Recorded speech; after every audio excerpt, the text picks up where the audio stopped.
자, 10월 18일 리액트 수업을 시작하겠습니다. 자, 리액트 이제 두 번째죠. 어제 심플 SPA라고 하는 프로젝트를 이제 생성해서 진행하고 그 추가적인 확장 패키지 설치까지만 하고 이제 중단됐죠. 리액트 프로젝트를 만들 때는 이제 yan이나 npm 명령을 먼저 명시하고 create react app 한 다음에 프로젝트 이름을 지정하는데 이 프로젝트 이름에는 영어 소문자만 쓸 수 있어요. 대문자 못 써요. 언더바도 안 됐던 것 같아요. 제 기억에. 자, 이렇게 해서 프로젝트가 생성되면은 온라인에서 리액트를 구성하는 데 필요한 기본 라이브러리들을 엄청 많이 다운로드 받아요. 한 150메가 정도 다운로드를 받고요. 실행할 때마다 그 라이브러리들을 계속해서 얘가 그 스캔을 하기 때문에 리액트가 사실 웹 주제에 원래 웹사이트는 개발할 때 컴퓨터 스펙 잘 안 타거든요. 웹브라우저만 쓰면 되니까. 근데 얘는 웹사이트 주제에 컴퓨터 스펙을 엄청 타요. 그래서 특히 그 컴퓨터 스펙 중에서도 가장 많이 보는 게 그 하드디스크 읽기 쓰기 속도를 되게 많이 타기 때문에 일반적인 하드디스크보다는 SSD가 탑재된 컴퓨터가 상대적으로 되게 유리해요. 결과값 하나 확인하려고 나는 그냥 소스코드에서 몇 글자 고쳤을 뿐인데 결과 확인하는데 한 10초 이상이 걸리느냐 아니면 순식간에 결과가 나오느냐의 차이기 때문에 리액트는 좀 하드디스크를 좀 좋은 장비에서 하셔야 돼요. 그래서 어제 나왔던 이슈 중에 하나가 그 USB 메모리에서 하시는 경우 USB 메모리가 현존하는 저장 장치 중에서 읽기 쓰기 속도가 제일 느려요. 그러니까 제일 안 좋은 환경이 USB인 거예요. 그러니까 그런 환경은 이제 좀 다른 곳으로 좀 옮기셔야 될 거예요. 프로젝트 생성하고 나면은 이제 SRC 폴더에 좀 쓸데없는 파일들이 있으니까 얘네들을 이제 기본적으로 삭제를 해주고 그리고 이 파일들을 참조하고 있는 임포트문들 찾아서 지워줘야 돼요. 그리고 app.js의 기본 코드들이 좀 들어가 있는데 그 기본 화면 다 필요 없으니까 그 딱 펑션 안에 있는 내용을 일단 다 지워버리는 처리가 필요하고 index.js의 또 임포트 우문 제거 마지막에 리포트 웹 비탈스라고 하는 게 이게 실행 과정을 리포팅하는 그 개발자 도구 같은 거에 출력해주는 그런 기능인데 별로 불필요하니까 그것도 삭제하시면 되고요. 요 마지막에 있는 이 함수를 지우라고 했던 게 이게 리액트 18부터인가 갑자기 생겼어요. 원래 없던 거예요. 그러니까 빼버려도 전혀 지장이 없어요. 자, 그리고 이제 오늘 그 SPA라고 하는 거를 이제 살펴볼 건데 이 SPA를 작업하기 위해서 필요한 게 리액트 라우터 돔이라고 하는 패키지예요. 그래서 얘를 설치를 하고요. 앞으로 예제마다 설치되는 패키지들이 점점 늘어날 거예요. 그럼 매 그 예제들마다 패키지들이 계속 누적해서 설치된다고 보시면 돼요. 자, 그래서 이 리액트 라우터 돔을 사용하는 방법 일단 제일 먼저 해야 되는 거는 index.js 파일에 이 브라우저 라우터라고 하는 이 컴포넌트를 임포트를 합니다. 그래서 얘로 이 앱을 감싸주면 이 앱이라고 하는 게 전체 HTML 돔을 관리하는 최상위 그 요소인 거잖아요. 이 하위에 각종 태그 요소들이 이제 포함되는 거죠. 그거를 브라우저 라우터로 감쌌다라는 거는 앞으로 우리가 만드는 모든 HTML 구성 요소를 이 컴포넌트 안에 삽입시킨다는 얘기예요. 얘가 하는 역할이 이제 URL에 따라서 그 화면을 선택적으로 분기해주는 역할을 해요. 그럼 그 다음 이제 app.js에서 링크 라우트라고 하는 요소를 이제 임포트 해놓고 스타트에서 여기까지 세팅에 이상이 없는지 확인하고 수업이 마무리가 됐죠. 그 다음에 이제 어제 그 비주얼 스튜디오에서 여기에 그 물결선 가 있으신 경우가 많이 있었을 텐데 그거는 이거 임포트 했는데 왜 안 씁니까? 안 쓸 거면 지우세요. 뭐 그런 일종의 경고예요. 그러니까 오늘 수업을 통해서 얘네들을 사용하고 나면은 자연스럽게 해결이 되겠죠.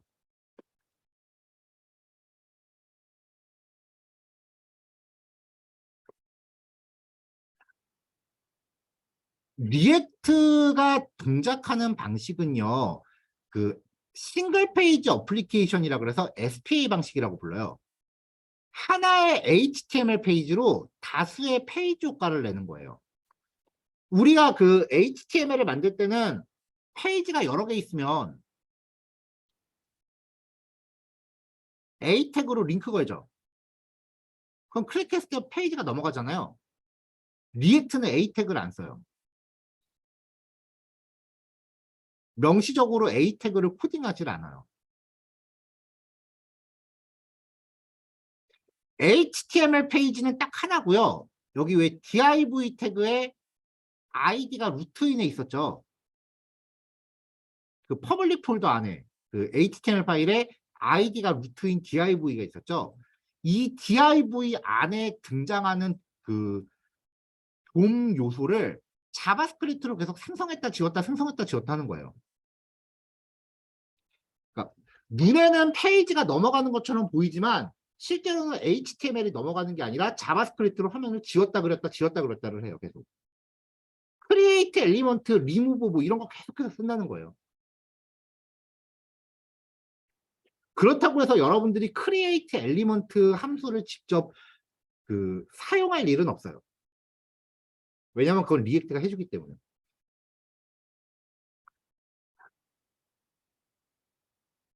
어제 리액트를 시작하면서도 한번 이야기했지만 리액트는 화면을 구성하는 기능만 갖고 있어요.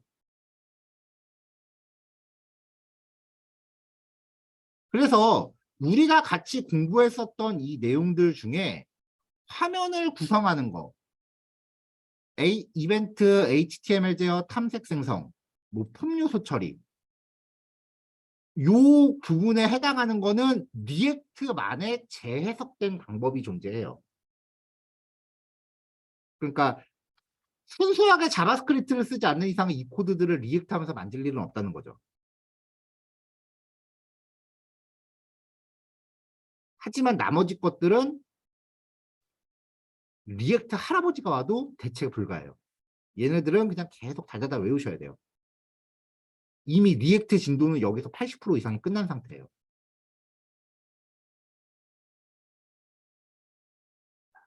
어쨌건 자바스크립트로 화면을 계속 왔다 갔다 한다는 거. 그 다음에 그 과정에서 이제 라우터라고 하는 게 존재하는데 라우터라고 하는 거의 원래 정의는 분배하는 기능을 수행하는 소프트웨어나 하드웨어예요. 분배. 그래서 대표적인 라우터가 IP 공유기예요. 그 리액트의 라우터는 URL에 의해서 컴포넌트를 분배하는 기능을 합니다. 자, 일반적으로 웹브라우저에서 URL이 바뀐다는 거는 화면에 보여지는 HTML 페이지가 넘어간다는 거죠. 딴 페이지로. 근데 아까 분명히 말했다시피 SPA 방식은 HTML의 화면 이동이 있다 없다? 없다. 근데 URL은 바뀌어요. 우리가 배웠던 것 중에 이런 특징을 갖는 애가 있었죠. 히스토리 객체. 히스토리 객체를 통해서 URL을 변조하는 기능이 있어요. 이거를 통해서 이 기능을 라우터가 활용해요. 그래서 현재 페이지의 URL을 다양하게 변조해서 거기에 각각의 컴포넌트를 분배합니다. 그러니까 그냥 HTML 작성할 때는 history.push랑 그 다음에 history 백할 때 그 다시 복구하는 게 사실은 선택사항이에요. 그냥 HTML 페이지 2개 만들어 놓고 페이지 넘어가게 해도 된다고요. 근데 리액트는 이게 필수 사항이에요. 그러니까 여러분들이 했었던 그 히스토리 푸시 그 다음에 뒤로 이동했을 때 다시 백업했던 거 복구했던 그 처리 있죠? 그게 사실은 리액트의 원리라고요. 그래서 다룬 거예요. 실제로 HTML 만들 때 그 히스토리 기능 그렇게 많이 쓰지 않아요. 그냥 HTML 페이지 하나 새로 만들고 말지. 근데 리액트는 안 그래. 그래서 그냥 그 개념을 이해시키려고 히스토리.푸시 기능을 제가 여러분들한테 그 밑밥을 깔아놓은 건데 희소식. 오늘부터 여러분들이 히스토리 점 푸시를 직접 코딩할 일은 없습니다. 리액트가 자동으로 해줍니다. 그래서 그 히스토리 푸시 여러분들이 포트폴리오 하면서 어설프게 구현해 와도 개념 이해한 것 같다 싶으면 그냥 제가 모른 척하고 넘어갔어요. 개념을 이해시키는 게 목적이었지 그걸 능수능란하게 다루려고 하는 게 목적은 아니었거든요.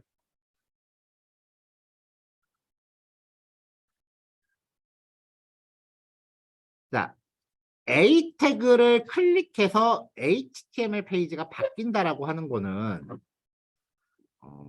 우리가 HTML을 처음 시작할 때는 그 내 컴퓨터 안에 폴더에 HTML 파일들이 이렇게 들어있죠. A.html, 뭐 B.html. 그래서 내 컴퓨터에 있는 파일을 더블 클릭해서 열었다고요, 처음에. 그리고 링크를 클릭하면 내 컴퓨터 안에서 파일이 이렇게 이동했다고요.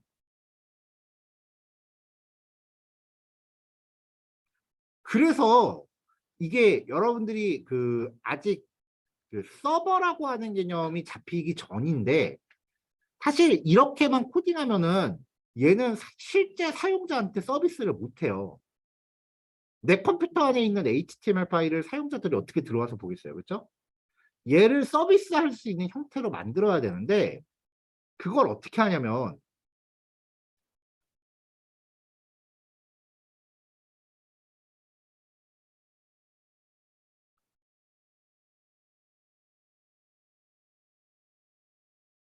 자, 이거는 지금 노드 예제예요. 노드 예제인데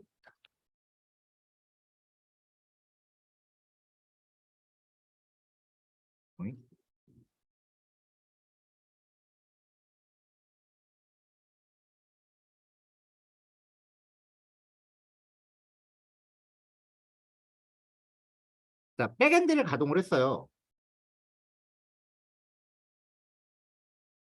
전에 한번 보여드렸었죠. 요 안에 있는 코드를 보면은 이거 말고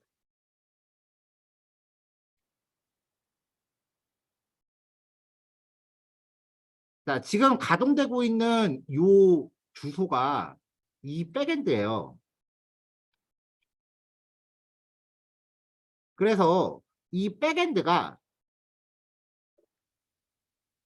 URL을 이렇게 정의한다고요. 페이지 1이라고 하는 URL을 정의해요. 그러면은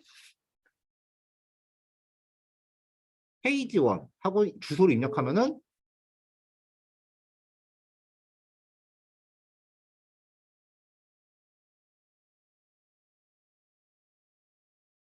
이렇게 백엔드가 출력해주는 HTML이 웹브라우저에 표현이 돼요.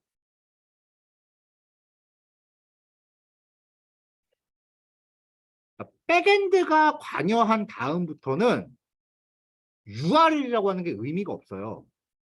헬로 밑에 월드 밑에 nice.html 실제로 이런 파일이 있진 않습니다. 근데 접속하면은 페이지 원 밑에 헬로 밑에 월드 밑에 nice.html이라고 접속하면은 잘 나오거든요. 그러니까 백엔드가 관여하면은 URL이라고 하는 건 HTML 파일을 의미하는 게 아니라 연결되어 있는 콜백 함수를 실행시키기 위한 함수의 별칭일 뿐이에요. 함수 이름 대신에 쓰는 거야.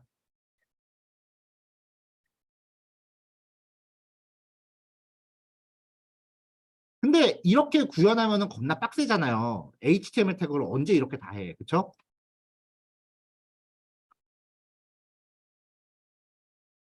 그래서 여기 백엔드 코드 중에 보면은 어디 갔어?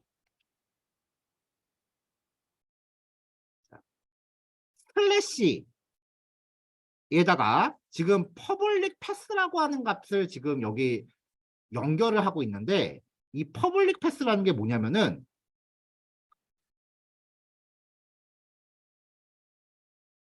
여기 제가 제 백엔드 폴더 안에 보면 퍼블릭이라는 폴더가 있어요.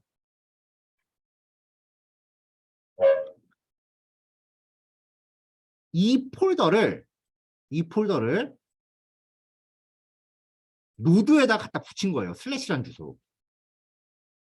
이 폴더를 통째로. 그러면 아까 제가 여기 함수 연결하는 이 주소들 이렇게 만들어 놨잖아요. 페이지 1, 페이지 2 이렇게 주소 몇 개 만들었잖아요. 그러면 웹브라우저 이 백엔드에 접속하는 거는 여러분들이 만든 HTML이 아니에요. HTML은 백엔드에 접속 안 해요. 자바스크립트는 백엔드에 접속 안 해요. 웹브라우저가 하는 거예요. 그게 무슨 말인지 이제부터 이해하셔야 돼요. 이제부터 네트워크 개념이 있어야 돼요.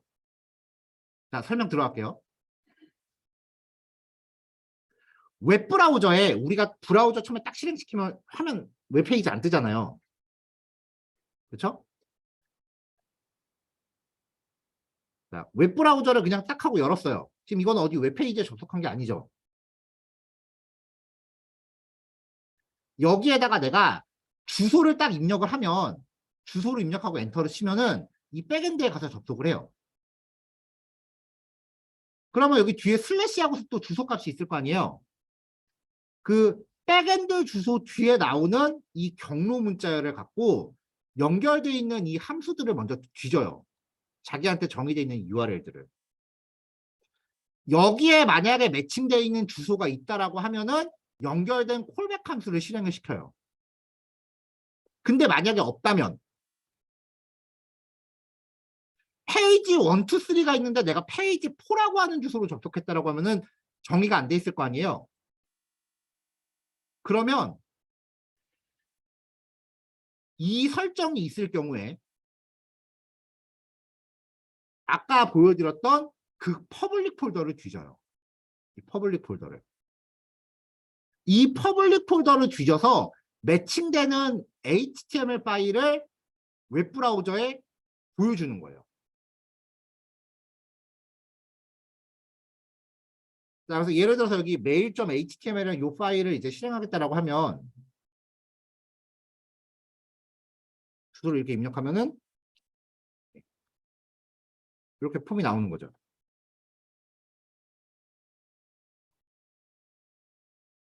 그러니까 지금 이 얘기의 결론이 뭐냐면은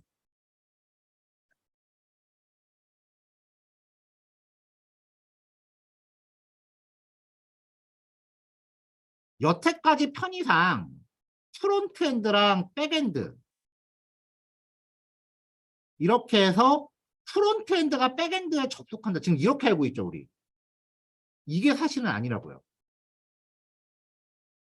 절대 이런 식으로 구현 안 돼요. 어디 가서 이렇게 얘기하시면 안 돼요. 여태까지 그냥 이해를 돕기 위해서 편의상 이렇게 얘기한 거지 절대 이렇게 동작을 안 해요. 웹브라우저라고 하는 프로그램이 있고요. 그 다음에 우리가 노드로 만든 흔히 백엔드라고 부르는 프로그램 있죠. 그 백엔드라고 부르는 프로그램, 노드로 만든 거. 이 노드로 만든 프로그램을 웹서버라고 합니다. 원래 프론트엔드, 백엔드라는 용어가 없어요. 이게 한 4, 5년 전부터 갑자기 튀어나와갖고 유행처럼 번지는데 말도 안 되는 용어예요, 그거 사실은.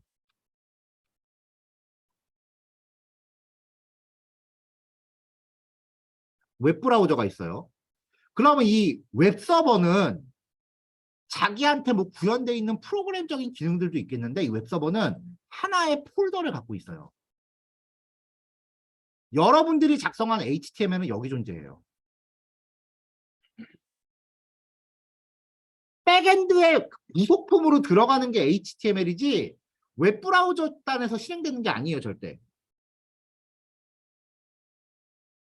그래서 웹브라우저가 이 웹서버에 접속을 하는 거예요. 나 무슨 HTML 파일 보고 싶은데 그거 내용 좀 보여주세요라고 하는 거예요. 도서관 가서 책 빌리듯이. 그러면 웹서버가 이 폴더 안에서 그래 그럼 그 파일 내용 보여줄게라고 해서 그 파일의 내용을 얘한테 줘요. 그럼 웹브라우저는 그 소스를 해석해서 화면에 그리는 거죠. 링크,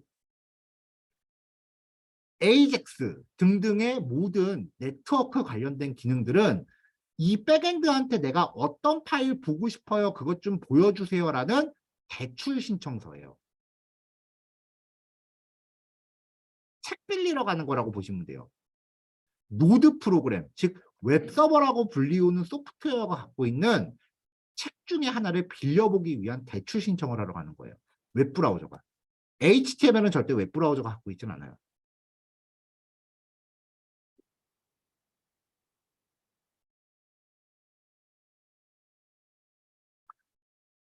근데 이 웹서버는 HTML 파일도 갖고 있고요. 그 다음에 제이슨 형식으로 출력하는 그 레스트풀도 갖고 있어요.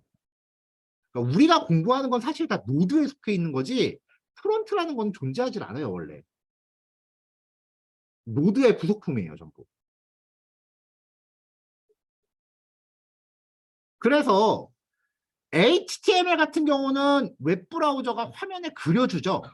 그래서 눈에 보이니까 프론트엔드라고 부르는 거고 제이슨은 화면에 그리질 않으니까 백엔드라고 부르는 거예요. 그러니까 사용자 웹브라우저에서 실행해서 프론트엔드 그 노드로 구현해서 백엔드 그게 아니라 그냥 전부 다 노드 거예요. 처음부터. 단지 노드가 갖고 있는 어떤 파일을 웹브라우저가 임대해서 그걸 보는데 화면으로 표현할 수 있으면 프론트엔드, 화면으로 표현할 수 없으면 백엔드라고 부르는 거예요. 전부 다 노드가 갖고 있는 자원입니다. 이거 잊지 마세요. 중요한 거예요.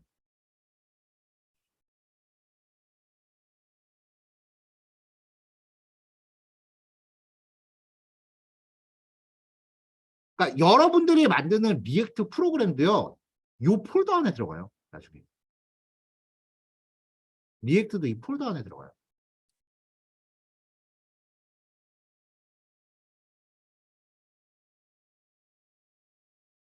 자, 그러니까 이제 일반적인, 자, 이제 다시 원래 하려던 얘기로 돌아올게요.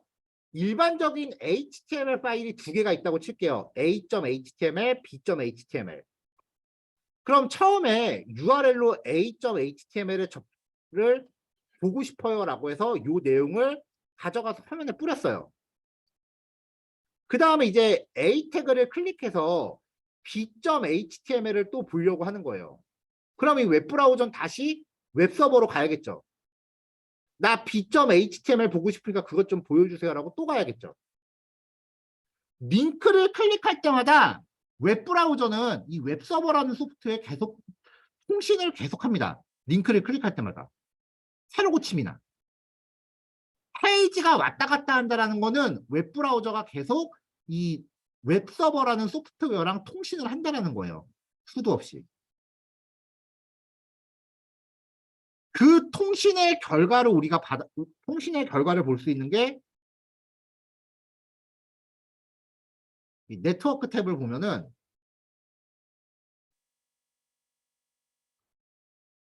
페이지 한번 접속했을 때 이렇게 쭉 파일들이 이렇게 네트워크 탭에 나오죠.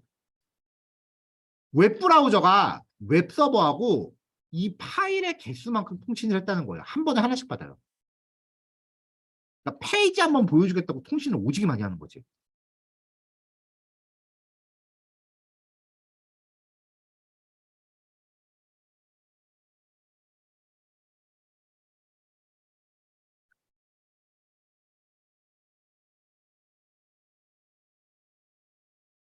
자, 그러면 SPA 방식은 어떻게 다르냐?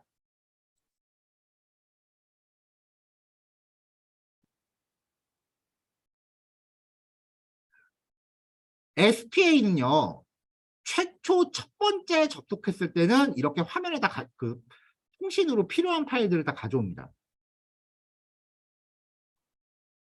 근데 지금 여기 네이버 보면 파일 엄청 많죠? 근데 리액트는 어저께 제가 설명했던 게 뭐였냐면은 요 src 안에 있는 파일들을 전부 하나로 병합해 준다 그랬어요. 실행할 때는. 그러니까 실제로 내려받는 파일의 개수가 이렇게 오지게 많지 않아요. 자바스크립트 파일, 물론 CSS나 이미지는 어쩔 수 없겠죠. 그건 다 개별적으로 받아야겠지만 자바스크립트 파일은 전부 하나로 병합되니까 이렇게 JS 파일이 여러 개를 이렇게 나눠서 받진 않아요. 딱 파일 하나만 받으면 돼요. 그거를 최초로 받아와서 퍼블릭 폴더 안에 index.html 안에 요 div 태그 안에다가 자바스크립트로 화면을 그려 넣어요. 그 다음에 링크를 또 뭔가 페이지를 이동하겠다라고 클릭을 하면 HTML 페이지가 넘어가는 게 아니라고요. HTML은 이거 최초 한번 네트워크로 접속하고 그 다음에 백엔드랑 통신을 안 해요. 웹서버랑.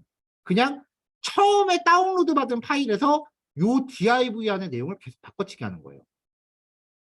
그러니까 웹서버랑 통신을 안 하는 거죠.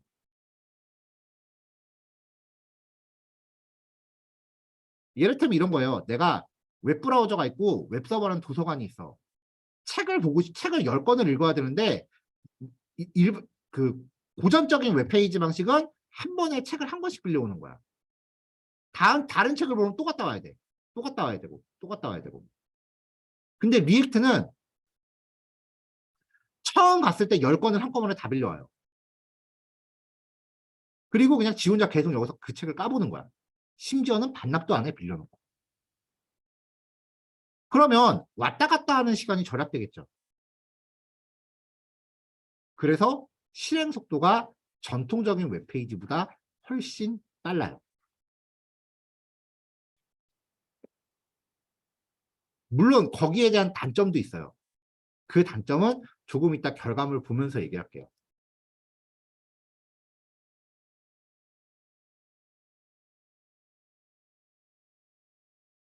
자, 뭐 이론 설명은 요 정도까지인데 일단 뭐라도 하나 보면서 합시다. 자, 이제부터 오늘 이 예제가 되게 중요해요. 왜냐면은 결과적으로는 화면을 라우팅하는 방법이니까 좀 더 쉽게 얘기하면은 페이지를 나누는 방법이라고요.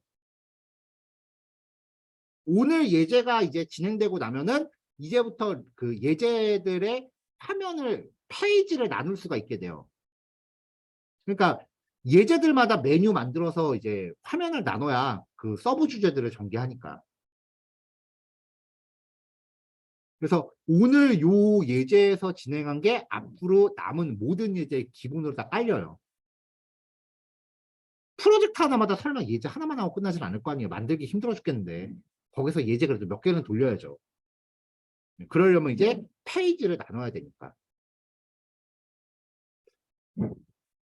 사실 지금 평소에 열심히 하던 분들이 몸이 아프다고 오늘 결석하셔서 좀 내심 걱정이긴 해요.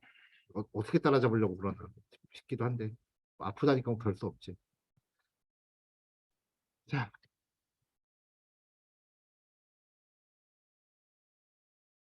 자, 그래서 오늘 예제부터는요. 이제 화면을 나누기 시작을 할 거예요. 그래서 src 폴더 안에 새로운 폴더를 하나 만들죠. src 폴더 안에서는 폴더 구조는 개발자 맘대로 하면 돼요. 자, 여기서 새 폴더. 화면 구성용이니까 페이지스라고 하는 폴더를 만들게요. 여기에 페이지들을 쪼갤 거예요. 자, 일단 가볍게 그 두 개의 페이지를 나눠서 화면을 분기시켜 봅시다. 여기 페이지스 안에 새 파일 home.js 그리고 또 새 파일 about.js. 자, about에 대해서 기본 코드, 그 다음에 홈에 대해서 기본 코드. 자, 페이지가 지금 두 개가 만들어져 있는 그 리액트 컴포넌트가 지금 두 개가 만들어져 있는데 요거를 어저께는 이거를 app.js에서 임포트 했을 때 한꺼번에 다 나왔잖아요. 그렇죠? 이거를 링크 클릭했을 때 화면을 가끔 바뀌게 하겠다는 거예요. 이렇게. 링크를 클릭했을 때마다 화면이 이렇게 바뀌게 하겠다는 거예요. 여기서는 각각의 화면이 뭐 그렇게 화려할 필요는 없어요. 그냥 적당히 구별할 수 있을 정도로 텍스트만 넣어줄게요. 각자 적당히 구별할 수 있을 정도로 텍스트만 넣읍시다. 그럼 구별은 되잖아요, 텍스트로.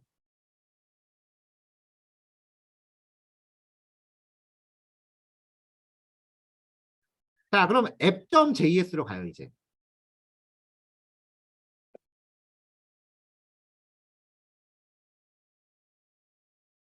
자, app.js에서 조금 전에 만든 두 개의 컴포넌트를 임포트합니다. pages 폴더 밑에 home, pages 밑에 about. 자, 위에는 페이지 제목을 적당히 넣어줍니다.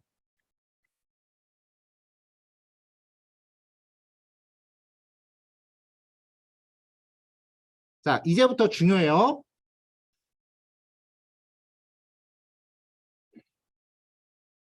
요 링크가 A 태그 대신이에요. 그리고 이 라우츠와 라우트가, 이 라우츠는 페이지를 나누기 위한 그 일종의 컨테이너고요. 라우트가 각각의 페이지를 정의해요.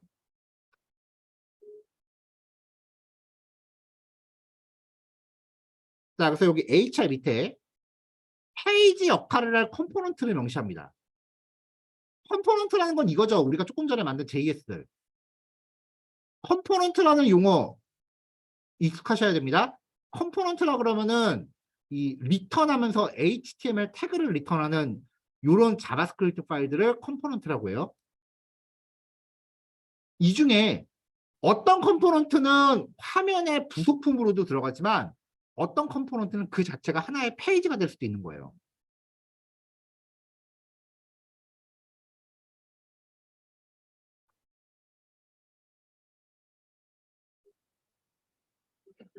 자, 그래서 그 다음에 이 안에다가 라우츠 안에 라우트, 패스. 패스는 내가 이 페이지에 정의해주고 싶은 URL을 적어요. 그 다음에 엘리먼트라는 속성으로요.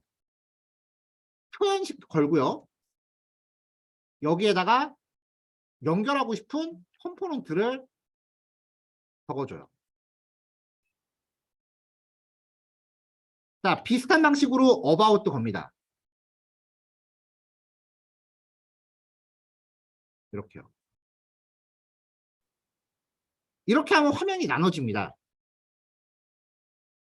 그럼 이제 이거는 화면을 나눴을 뿐이지 실제로 링크를 통해서 이동을 해야 되잖아요. 링크는 어떻게 하느냐? 자, 그래도 메뉴니까 nav 태그로 나눌게요. 이 nav 태그는 리액트랑 연관 없어요. 그냥 HTML 태그죠.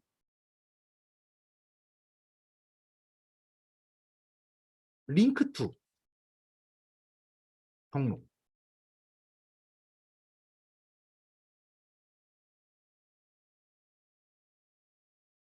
또 링크 투 한 다음에 about에다가 about. 이게 A 태그를 대신해요. 라우트라는 걸로 페이지를 쪼개는 거예요. 그러니까 요거 하나가 HTML 파일 하나 만드는 거랑 맞먹는 거예요. 그리고 이게 A 태그로 링크 거는 거예요. 화면 이동. 자, 이렇게 해놓고 실행해 볼게요.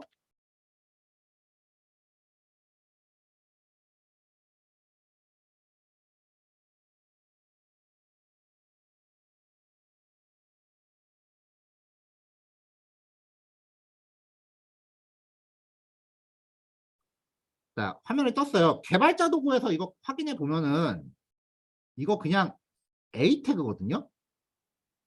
근데 HTML로 A 태그 직접 코딩하는 거랑 완전 달라요. 일단 화면이 잘 전환되는지 봅시다. home, about. 화면 바뀌죠?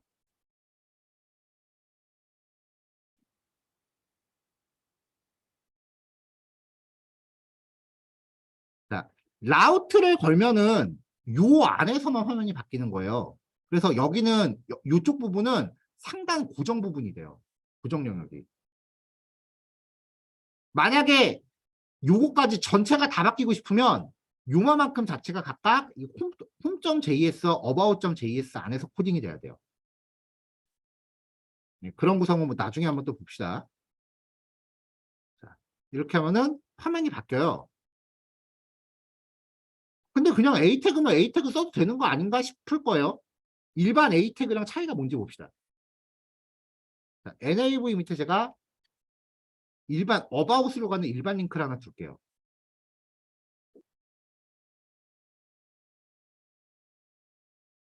자, 여기 밑에 일반 링크라고 하나 있죠.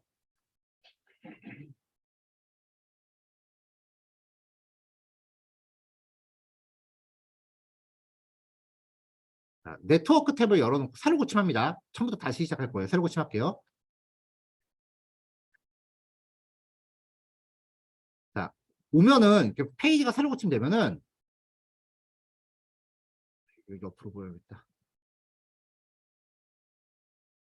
자, 처음에 이 페이지를 표시하기 위해서 이만큼의 파일을 다운로드 받아요. 자바스크립트 파일은 거의 하나가 다예요. 내가 작성했던 자바스크립트들이 app.js, 앱 이런 식으로 해서 다 하나로 병합이 돼요. 자바스크립트 파일이. 리액트에서. 내가 짜는 스크립트가 리액트의 전체가 아니야. 실제 리액트 파일은 이거예요. 겁나 무시무시하죠. 난 몇 줄 안 했는데 벌써 45,980줄이야.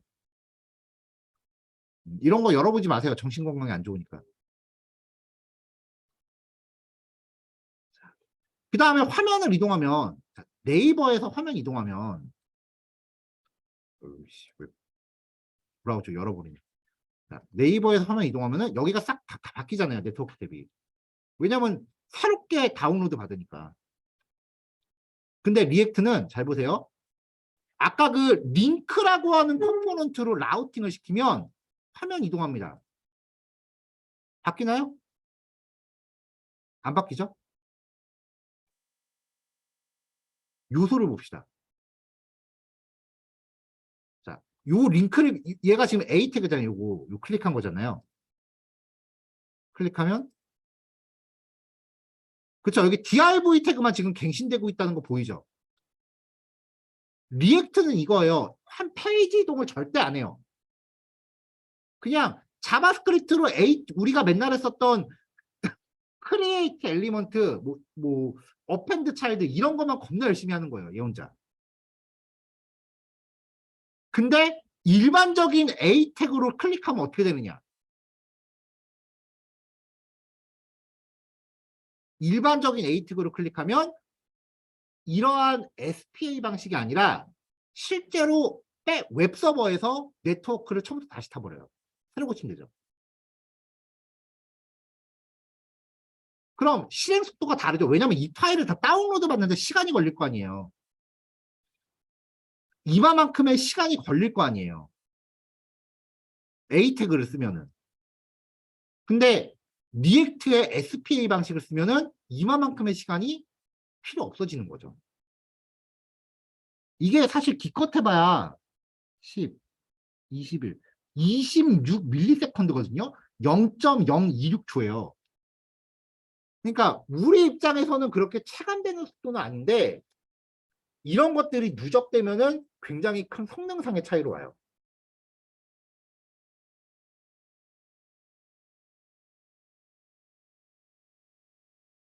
자, 그 와중에 이 링크라고 하는 태그를 보면은 자, about이라는 폴더, about이라는 URL, 홈이라는 URL. 지금 이런 거 만든 적이 없어요, 우리는. 근데 그 링크 클릭했을 때 주소가 알아서 바뀌죠. 그러니까 얘가 내부적으로 history.push를 겁나 열심히 해주고 있다는 얘기예요. 그리고 고맙게도 뒤로 가게 하면 알아서 복구해줘요. 그러니까 뒤로 가게 했을 때 그 이벤트 처리도 얘가 해주고 있다는 얘기예요. 겁나 고맙죠?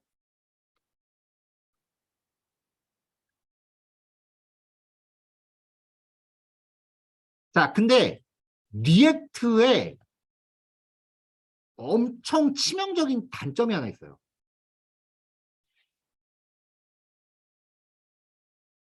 자, 이런 URL이 실제로 존재한다, 안 한다? 안 하는 거죠. 이거는 가상의 URL이죠. 자바스크립트로 만들어낸 가상의 URL이잖아요. 그래서 지금 이게 개발 버전으로 가동했을 때는 상관이 없는데 브라우저 닫을게요. 제가 지금 이 주소 복사했어요. 개발 버전일 때는 아마 될 텐데 일단 주소 다시 입력할게요. 네. 개발 버전일 땐 이게 되는데 얘가 개발이 끝나고 나면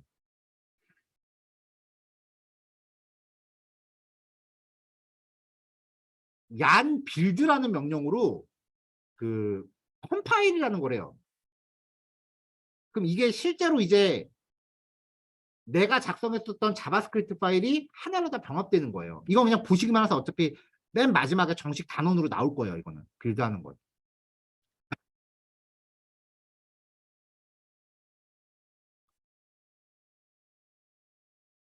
자, 그러면 리액트 프로젝트 안에 빌드라는 폴더가 생성이 되고요. 요 안에 최종 HTML과 병합된 자바스크립트 파일들이 이렇게 생성이 돼요. 그래서 요 폴더 안에 있는 내용물을 아까 말했다시피 그 웹서버의 폴더에다 갖다 넣어주는 거거든요. 딱 요 폴더에 있는 결과물을 라이브 서버로 한번 가동해 볼게요. AC 라이브 서버 여기서 안 되네. 파일 폴더 열기.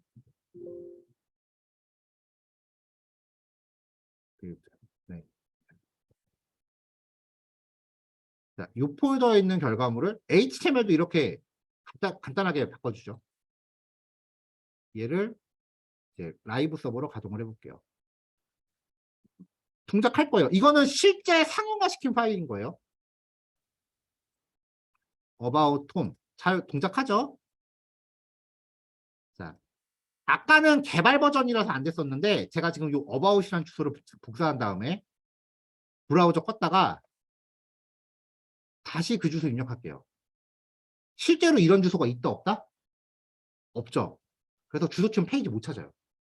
존재하지 않는 주소니까. 모든 URL이 가상이기 때문에 주소를 직접 복사해서 입력하면 못 들어가요. 리액트는. 그래서 검색 엔진에 노출이 안 돼요. 리액트로 만든 사이트는. 존재하지 않는 페이지니까. 이거는 실제 상용화시키는 상용 서비스를 만드는데 엄청나게 큰 단점이에요. 아무리 좋으면 뭐해. 장사를 못하는데. 자, 그래서 알아두세요.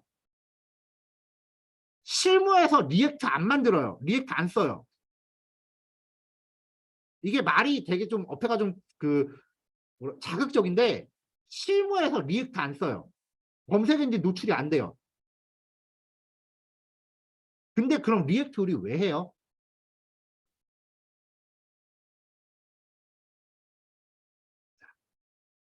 자, 지금 이 주소를 입력했을 때 접속이 안 되는 이유는 웹브라우저가 URL을 입력하면 아까 웹서버에 접속한다 그랬죠. 이게 노드예요. 그럼 노드는 자기한테 연결된 폴더 안에서 이 주소에 매핑되는 파일을 찾는다 그랬죠. 근데 실제로 이런 파일이 없잖아요. 그렇죠? 그러니까 페이지를 못 찾으니까 404 에러가 뜨는 거예요. 캔나. 저런 걸 찾을 수 없다라고 해서 에러가 나는 거예요. 그러면 실제로 이런 주소가 물리적으로 존재하게 만들어주면 돼요. 그럼 그거는 노드에서 해줘야 될까? 리액트가 해야 될까? 노드가 해줘야 돼요. 자기가 그걸 만들어야 되니까. 그래서 리액트에 노드를 병합한 원리상으로 이런 원리로 동작하는 거를 서버 사이드 렌더링이라고 해요.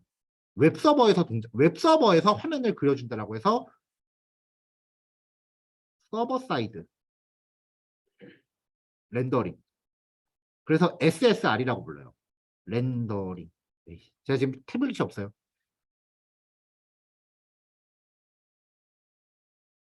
이게 적용된 프레임워크가 리액트 다음 버전이라고 보시면 되는데 Next.js라는 게 있어요.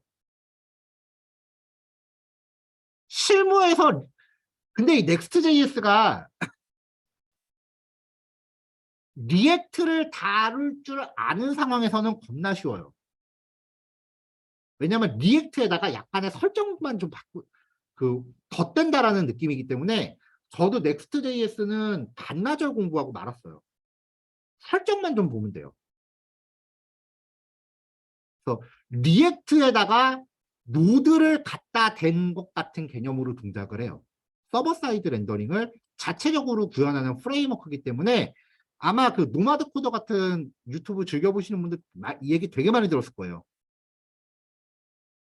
그 곱슬머리 걔가 이거 되게 극찬을 하거든요.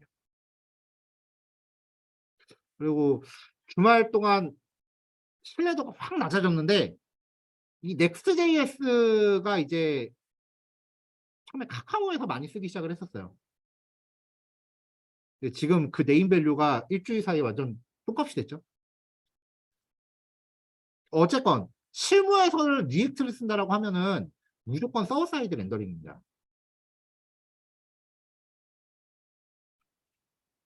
근데 서버 사이드 렌더링을 다루기 위해선 일단 리액트를 밑에다 깔고 가야 됩니다. 왜냐하면 여기에서 세팅만 조금 바꾸는 거기 때문에 원래 리액트 소스 코드가 바뀌진 않아요.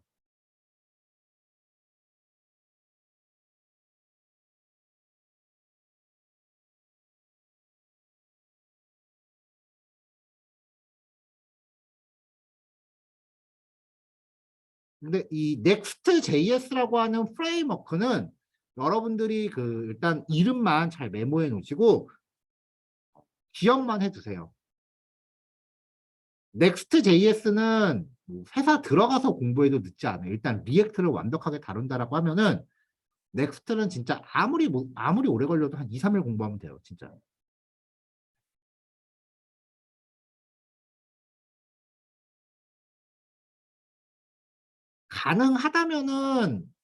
가능하다면은 우리 수업에서 넥스트까지 다룰 기회가 있으면은 저도 좋을 것 같은데 그러려면 일단 리액트와 노드를 모두 섭렵해야 되기 때문에 솔직히 역대 기수들 중에 2년 동안 지금 풀스택반 하고 있는데 역대 기수들 중에 그 수준까지 간 반이 없었어요. 아, 전부 다 나는 리액트만 할래요. 아니면 난 화면 그리는 거 힘드니까 리액트 포기하고 노드만 할게요. 다 그런 식이었지 두 개를 진짜 풀스택으로서 마스터하는 케이스가 없었어요. 근데 그렇지 않으면 넥스트를 건드리기 힘들어요. 원래 우리 커리큘럼에 넥스트가 포함되어 있지는 않았을 거예요. 안 넣었던 걸로 기억하는데 아무튼 그 두 가지 우리가 해야 될 모든 커리큘럼을 다 섭렵한 이후에 여력이 된다면은 그 간단하게 세팅하는 거 소개해 드릴 수는 있는데 그게 아니라면은 그냥 리액트 하나라도 제대로 익히는 게 차라리 나을 거예요. 여러 개를 쫓아가다가 죽도 밥도 안 되는 것보다는 그냥 하나라도 제대로 익혀놓고 나중에 그 넥스트는 회사 들어가서 선임들한테 그냥 선임들의 샘플들 보면서 따라가는 게 오히려 나아요. 두 마리 토끼 잡다가 둘 다 놓친다 그러잖아요. 그러니까 일단은 넥스트라는 키워드는 기억해 놓으시고 그 전에 내가 리액트와 노드를 완전히 정리해야 된다. 그 전까지 넥스트를 공부하는 거는 진짜 불필요한 일이에요. 꼭 그렇게 기억을 하세요. 자, 일단 다 같이 좀 쉬었다가 이제 실습을 할 건데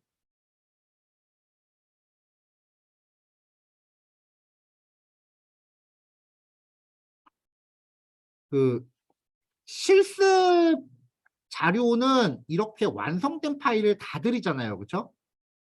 완성된 파일을 다 드리는데 제가 이거 리액트 시작하면서도 얘기했었는데 이 파일에 있는 내용을 1시간 안에 다 안 끝나요. 아마 한 단원이 반나절 내지는 하루 종일일 거예요. 그러니까 여기 있는 내용들을 쪼개서 진행을 한다고요.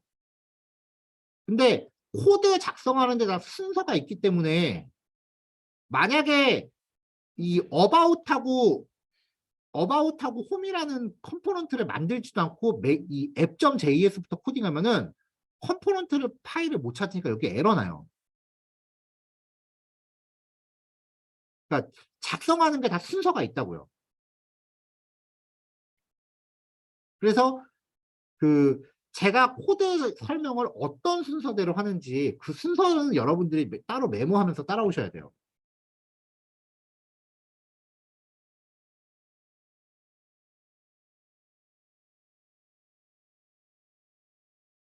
자, 그래서 이번 교시에는 페이지스 폴더 안에 about과 home을 먼저 만드시고 그리고 app.js에 요것들을 넣어서 그 화면이 제대로 이동하는지를 먼저 보시면 됩니다.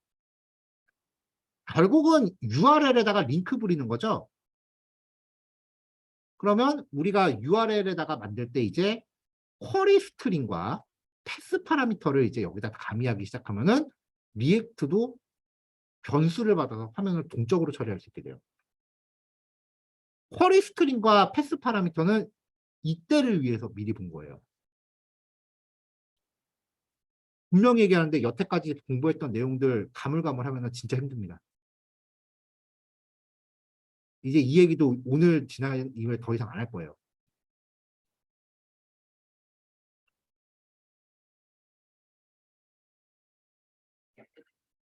지나간 내용들 이렇게 쿼리 스트링, 패스 파라미터 이런 용어들 나올 때마다 가물가물하면 예전에 정리했던 내용들 얼른 뒤져서 내용들 체크하세요.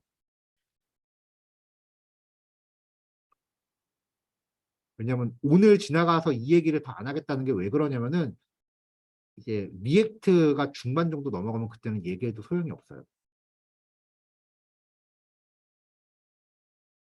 이번 달 얼마 안 남았는데 제가 봤을 때 뒤처진 부분을 따라잡을 수 있는 시간은 이번 달이 마지막이에요. 이번 달 이후에는 너무 해야 될 게 갑자기 많아져서 되게 버거울 거예요.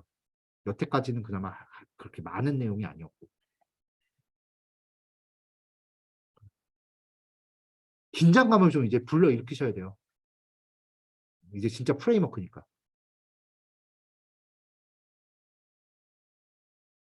자, 어쨌건 여기까지 실습하시면 돼요. 시간은 지금 10시 40분인데 제가 조금 넉넉히 드려볼까요? 11시 20분 콜? 네. 이따가 시간 모자르면은 제가 체크해서 부족하다 그러면 시간 더 할애할게요. 초반이기 때문에 빨리 하는 것보다 정확히 하는 게 더 중요해요. 자, 이따 봅시다. 자, 그래서 여기 리드미 파일에 남아있는 내용 체크해 보면은요. SPA 개발 장점, 페이지 이동 없다라는 거예요. 자바스크립트가 화면을 그냥 새롭게 갱신하는 거기 때문에 네트워크 통신이 발생하지 않는다라는 거고요. 실행 속도가 되게 빠르다라는 겁니다. 그다음에 SPA 개발의 단점은 자바스크립트 코드가 비대해질 수는 있어요. 근데 이거는 코드를 이제 분할 작성하는 기법으로 해결할 수 있기 때문에 우리가 지금 코드 분할 작성하고 있죠. 그래서 그건 이제 크게 걱정할 건 아니고 SEO에 취약하다. 이 SEO가 검색 엔진 노출을 뜻해요. 아까 얘기했죠? 이걸 서버 사이드 렌더링이라는 기능으로 해결하는데 뭐 서버 사이드 렌더링은 뭐 리액트 플러스 노드, 리액트 플러스 PHP, 리액트 플러스 자바 뭐 이런 기술인데 이 조금 더 부연 설명을 하자면은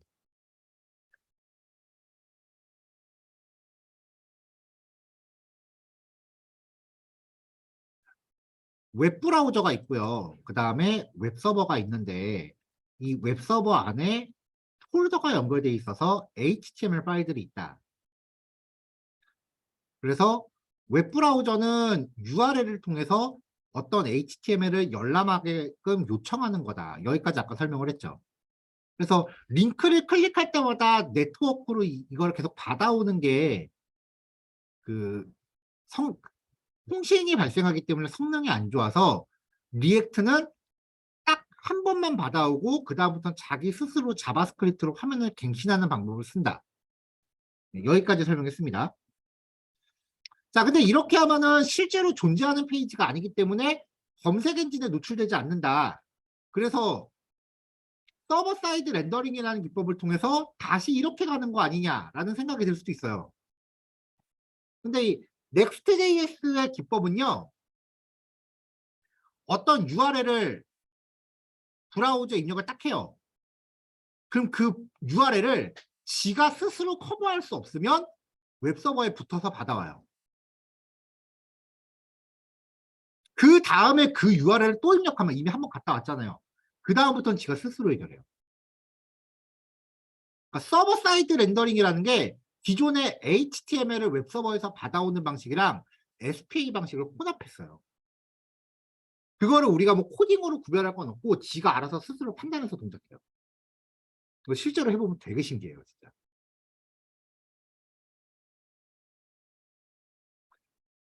자, 어쨌건 이게 이제 서버 사이드 렌더링이라는 기술이고요. 음, 자, 요거를 실행시키면은 처음에 아무것도 안 나오죠. 만약에 이 특정 페이지를 내가 웹사이트가 열릴 때 첫 페이지로 지정하고 싶다면 URL을 슬래시로 지정해 주고요. 슬래시가 첫 페이지 주소예요. 그 다음에 여기 뒤에다가 except equal true라는 옵션을 부가적으로 주시면 요 홈이라는 컴포넌트가 첫 페이지로 지정돼요.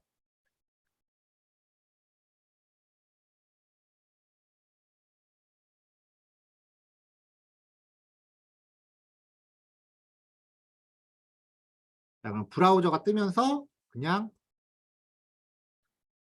처음부터 홈이 먼저 뜨는 거예요.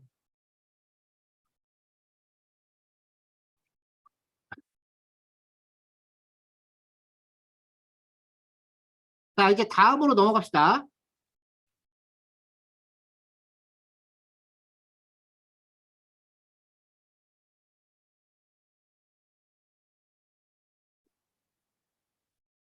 자, 페이지를 새로 하나 만들게요. 새 파일 디파트먼트 get.js라고 만들겠습니다. 자, 기본 페이지 초기화하고요. 자, 요 페이지는요. 우리가 그 제이슨 서버로 확인했었던 그 학과 관리 그 데이터를 표현을 할 건데 어떤 학과의 정보를 보여줄지에 대해서 쿼리 스트링으로 값을 전달할 거예요.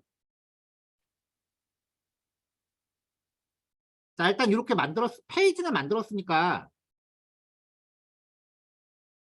만들었으니까 이제 app.js에서 임포트부터 할게요.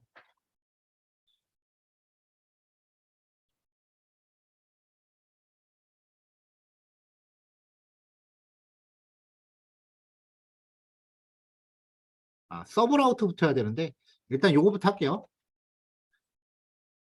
자, 이게 지금 여러분들한테 더 친숙한 개념이라. 자, 디파트먼트 get을 먼저 임포트 했어요.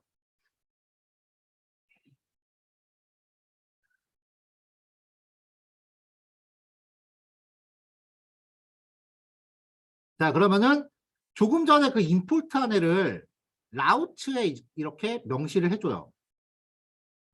이 컴포넌트에 접근하기 위한 URL은 슬래시 디파트먼트 get인 거죠. 그러니까 요 URL로 접근하면 여기가 보이는 거예요.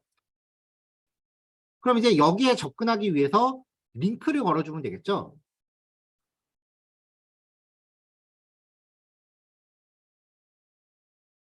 자, 요 사이에 그 제시한 코드에는 여기 메인이라고 가 있는 게 하나 더 있는데 그건 순서상 일단 파라미터 처리부터 보고 볼게요.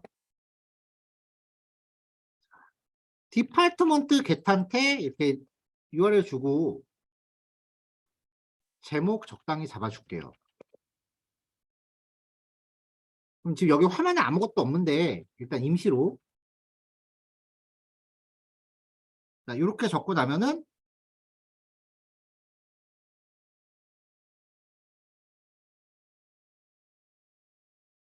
이게 nav 안에 들어가야 되구나. 이거 잘못 적었다. 소리. 얘를 고쳐야 되는데.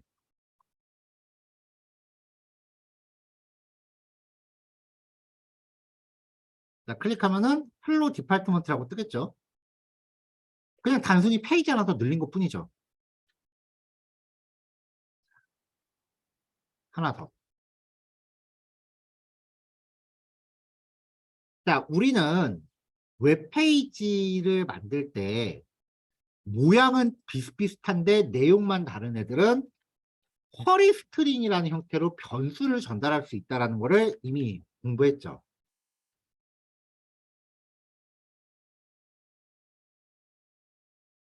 얘는 id는 102 and msg는 world라고 해서 두 개의 파라미터를 보낼게요.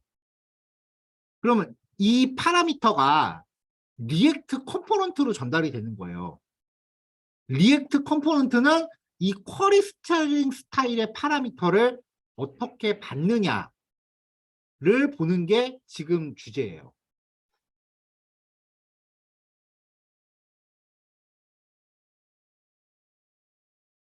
자, 우리가 설치했었던 리액트 라우터 돔 안에는요, use location이라고 하는 함수가 들어 있습니다.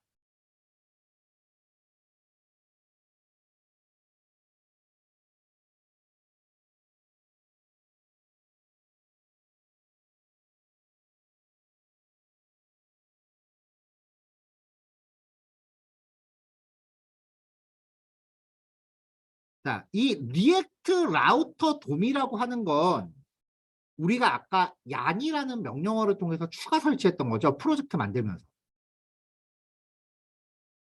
이렇게 설치되는 패키지는 얀으로 추가 설치한 애들은요. 리액트 공식 패키지가 아니에요. 그냥 리액트에서 사용할 수 있는 그 제3자가 만든 라이브러리예요.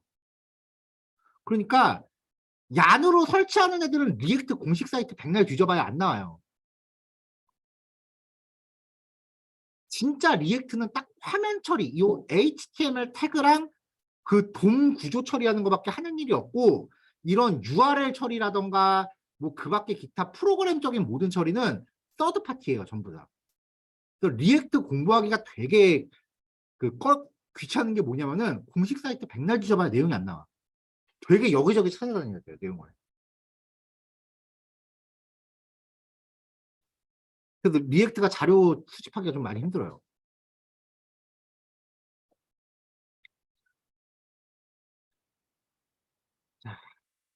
자, 이 컴포넌트가 화면에 등장하면 여기가 실행이 돼요.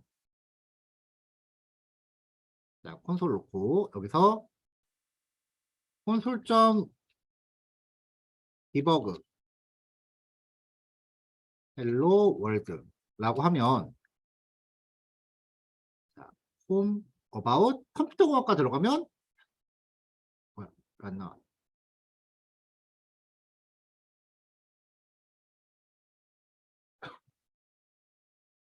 헬로 월드라고 나오죠.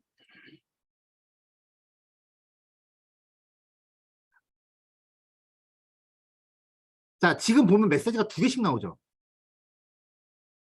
그렇죠? 이게 그 index.js에서 그 스트릭트 모드를 걸어놔서 그래요. 그럼 얘가 꼭 두 번씩 실행시키더라고요. 그러니까 저거 불편하면 이거 빼세요, 그냥. 이거 빼버리세요, 그냥. 아무 지장 없으니까. 저거 빼면은 메시지가 한 번씩 나와요. 그러니까 두 번씩 뜨는 거 불편하면 이거 빼세요. 이게 사실 뭐 그렇게 중요한 게 아니니까.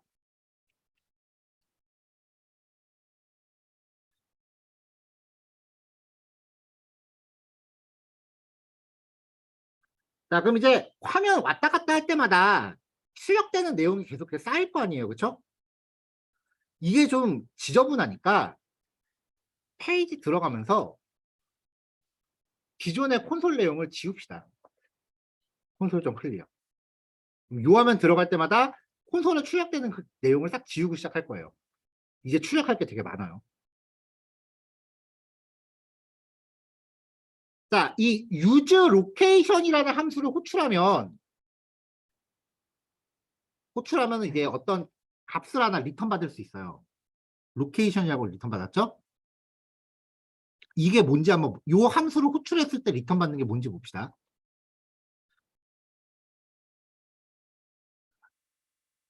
컴퓨터 공학과. 자, use location 해서 리턴 되는 게 요거예요, 지금.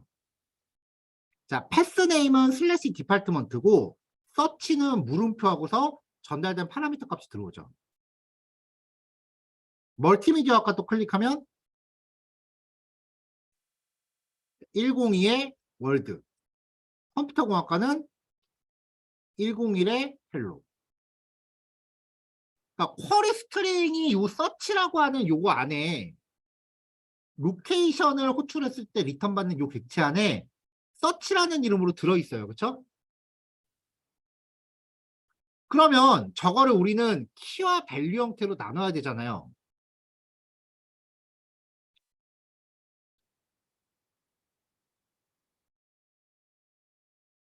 자, 그래서 이 로케이션 객체를 서치만 뽑아내요. 구조분해해서. 그리고 URL 서치 파람스한테 전달하면은 쿼리 스트링을 이제 확인할 수 있죠.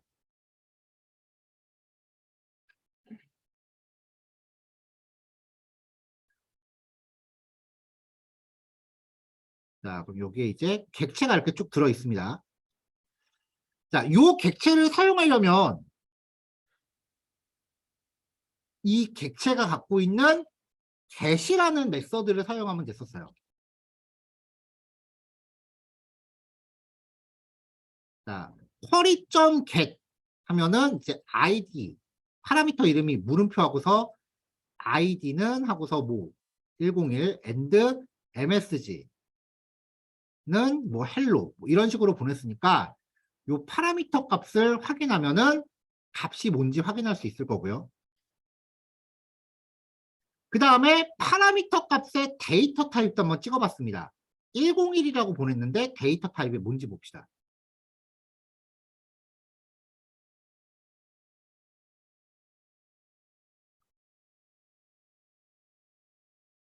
자, 102번이고요. 데이터 타입은 스트링이라고 뜨죠. 101번이고요. 데이터 타입은 스트링이라고 뜨죠. 쿼리 스트링으로 보내는 모든 데이터는 무조건 스트링이에요. 그러니까 만약에 그거 갖다 숫자로 뭔가 해야 된다라고 하면은 숫자로 바꾸는 함수를 써야겠죠. 넘버 함수라 아니면 팔스인트 함수 써야겠죠.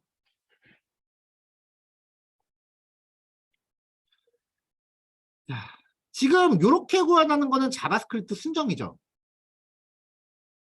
자바스크립트 순정 기능이에요.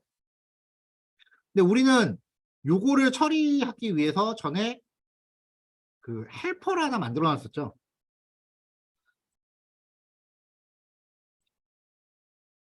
일단 뭐 그 헬퍼 안에 있는 코드까지는 다음 예제부터 적용하기로 하고, 그럼 다음 예제 조금 바꿔야겠다 또.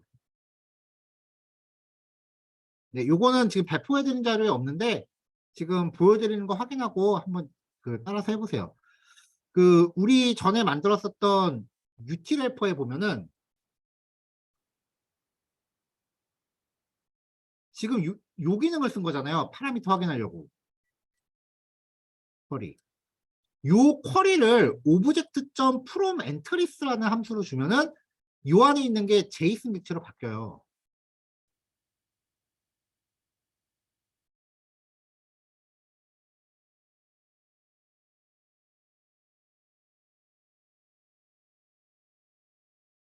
요거잖아요. 요거. 여기. new URL 서치 파람스, new URL 서치 파람스에 파라미터 전달한 거를 쿼리로 받은 거잖아요. 여기서는 지금 location.search하고 넣고 여기 요 리액트 코드는 로케이션에 있는 서치를 구조분해해서 넣고 결국은 같은 거죠. 그러면 요 쿼리를 object.from entries라는 함수한테 한번 걸러주면은 이렇게 한번 걸러주면 파라미터를 JSON으로 변환해서 확인할 수 있다는 거죠.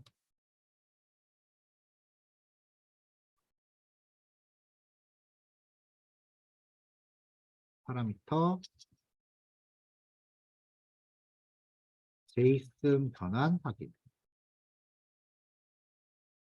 콘솔.debug 파람스.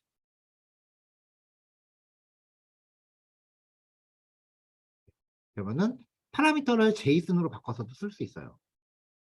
굳이 이렇게 안 해도 되긴 하는데 query.get이라는 함수를 써서 값에 접근해도 되는데 이렇게 한번 바꿔주면 params.id 이렇게도 접근이 가능하니까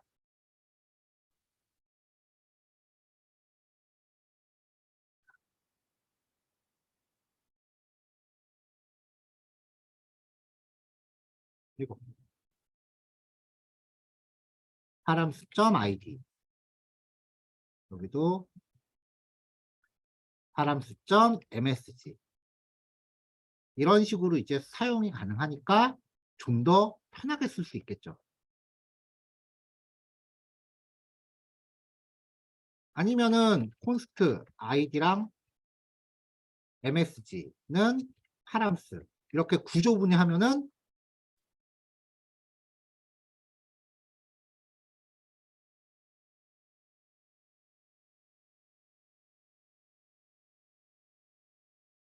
좀 더 다이렉트로 쓸 수 있겠죠.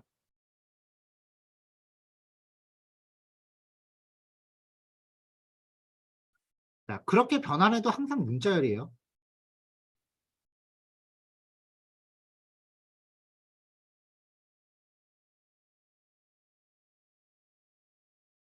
자, 제가 원하는 거, 제가 그, 뭐지?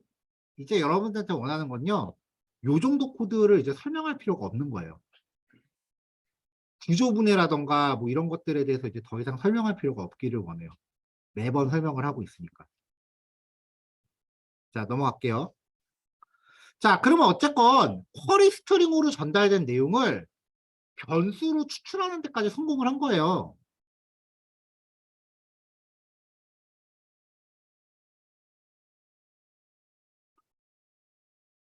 그렇죠? 자, 그럼 이제 예제를 한번 꾸려가 봅시다. 우리 제이슨 서버에서 사용하던 그 데이터 중에 일부를 하드코딩으로 정의를 했어요. 실전에서는 이 값을 AJAX를 통해서 백엔드한테 받아와야 되죠.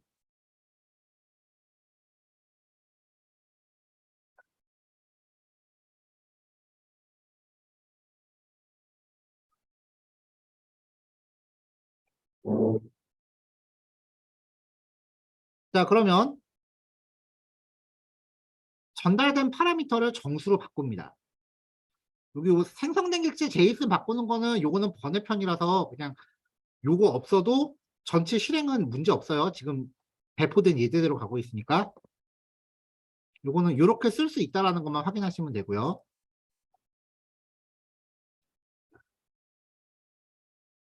그러면 이제 요 객체 안에서 이 id 값이 일치하는 애를 찾을 거예요. 원소를 찾을 거예요. 자, 일단 좀 하드 코딩으로 갈게요.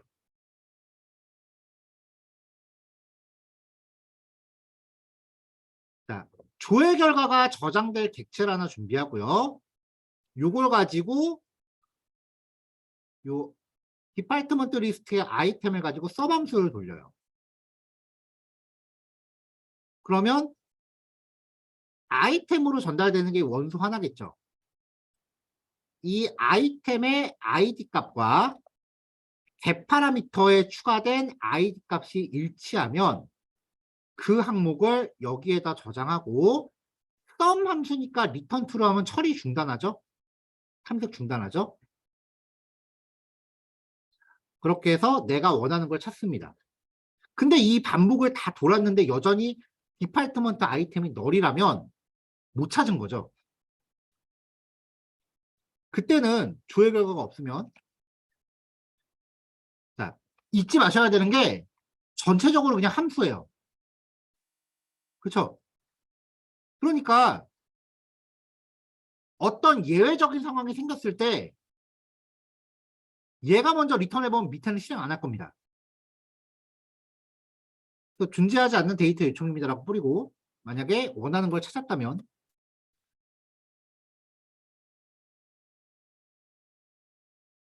이렇게 해서 화면을 띄웁니다.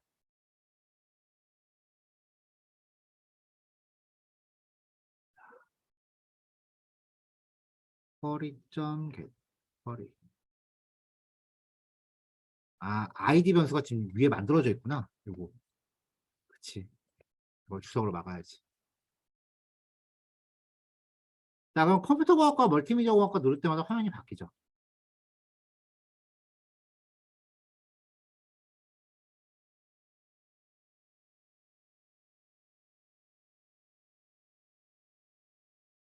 자, 요거는 우리 전에 사용했었던 그 utilhelper의 코드를 응용한 거니까 그거는 3번 예제부터 utilhelper를 제가 적용을 할게요. 3번 예제 배포해 드린 건 재배포해야겠다.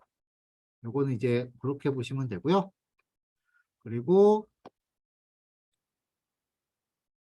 쿼리 스트링으로 전달된 값을 통해서 그 전체 데이터 중에 일치하는 항목을 찾은 거죠. 그래서 그 항목을 여기다 넣은 거죠.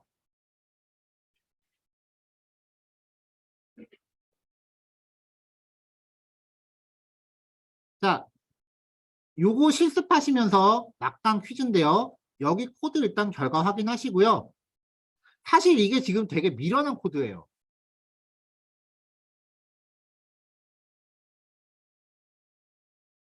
자, 우리 자바스크립트 내장 기능 공부할 때 맨 마지막에 배열과 관련된 기능 공부했었죠. 그 안에 보면 내가 원하는 조건에 해당하는 객체를 찾아서 그거 하나만 리턴하는 기능이 들어 있습니다. 예전에 썼던 그 자바스크립트 내장 기능 확인하셔서 이 코드를 모던하게 수정하세요. 적절하게. 한 줄로 수정하시면 돼요. 요만큼의 코드를 한 줄로 수정하세요.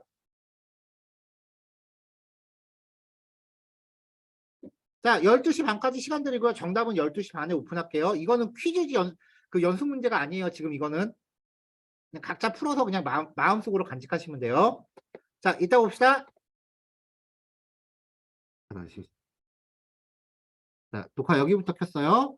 그 디파트먼트 패스라고 하는 컴포넌트를 일단 하나 추가한 다음에 기본형으로 추가해서 위에서 임포트하고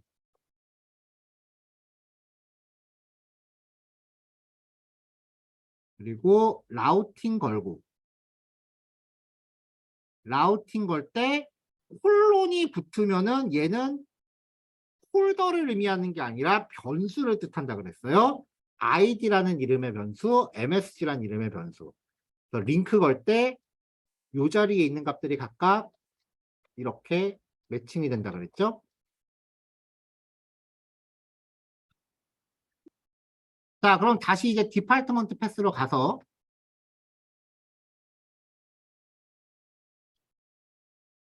자, 패스 파라미 아까 쿼리 스트링을 추출할 때는 임포트한 함수 이름이 use 로케이션이었죠.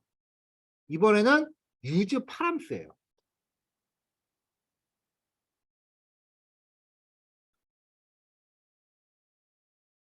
자, 또 변수값 확인해 봅시다. 이렇게 use 파람스라고 해서 콘솔에 찍히는 거를 리턴 받은 거를 이제 확인을 해봤어요.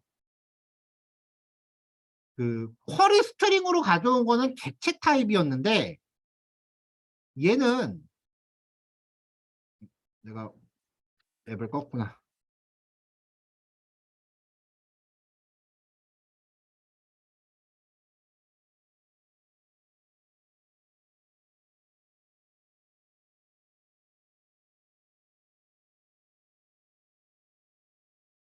얘는 그냥 가져오면 바로 제이슨이에요. use 파람스의 리턴 값 확인이라고 해서 리턴 받아서 확인해 보면은 그냥 그 자체가 바로 제이슨이에요. 변화 아니고 뭐고 할 거 없이 그냥 쓰면 되겠죠. 자, 그래서 이렇게 내용 확인했고요. 자, 그럼 나머지 코드는 아까랑 똑같아요.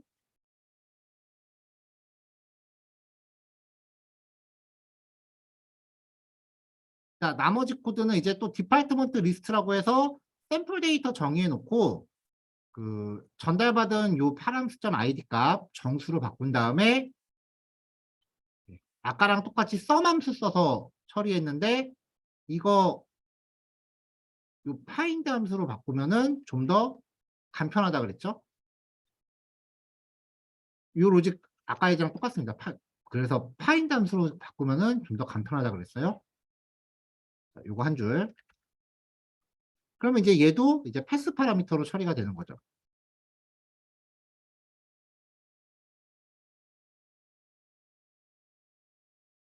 그러니까 요 예제는 패스 파라미터를 가져오기 위해서 유즈 파람스라는 함수를 이제 사용하면은 모든 패스 파라미터가 여기에 제이슨 형태로 저장된다. 그것만 기억하면 됩니다. 자, 그럼 이제 이렇게 만들어 놓은 상태에서 URL을 어반 페이지를 이렇게 지정하면은 당연히 페이지를 못 찾겠죠. 여기 no routes matched location이라고 해서 매칭되는 주소가 없다라고 이렇게 뜨잖아요. 그럼 화면에 아무것도 안 뜰 거예요.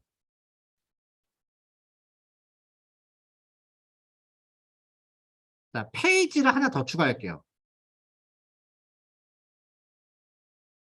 error 404.js. 얘는 그냥 이렇게 간단하게 텍스트만 넣을게요.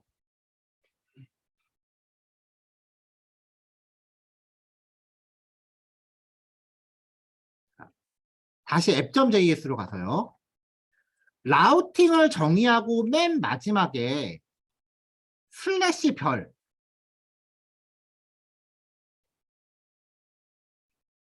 이렇게 지정을 하면 위쪽에 당연히 임포트 해야죠. 에러 404 임포트해서 여기서 이제 에러 404 이제 엘리먼트로 지정하면 패스에 이렇게 슬래시 별로 지정하면은 그 지정되지 않은 모든 주소에 반응합니다. 단 라우트 블록은 맨 마지막에 들어가야 돼요. 여기 패스 속성 없이 라우트 지정이라는 거는 이름이 안 맞아요. 이건 제목이 안 맞네요. 원래 예전 버전에는 요 패스 버전을 명시하지 않았어야 됐는데 이게 중간에 올 초에 한번 버전업하면서 이런 값으로 바뀌었어요. 자, 이렇게 하면은 지정되지 않은 주소로 접속했을 때 그 컴포넌트가 무조건 떠요. 주소를 잘못 입력했을 때에 대한 그 대응이 되는 거죠.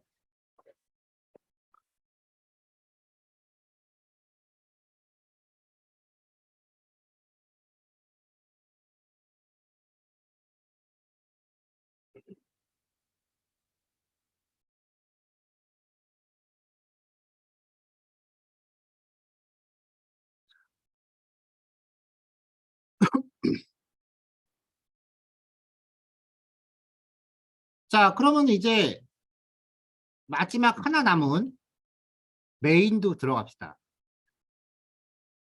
main.js.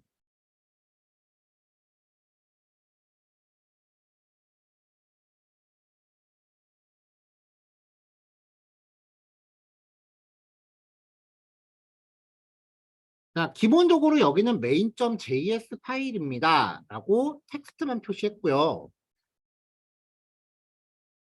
그 다음에 이 파일을 다시 app.js에서 임포트 합니다. 여기서 찾아볼 거는 이 서브 라우팅이라고 하는 기술인데요. 일단 여기서 또 그 가져오고요.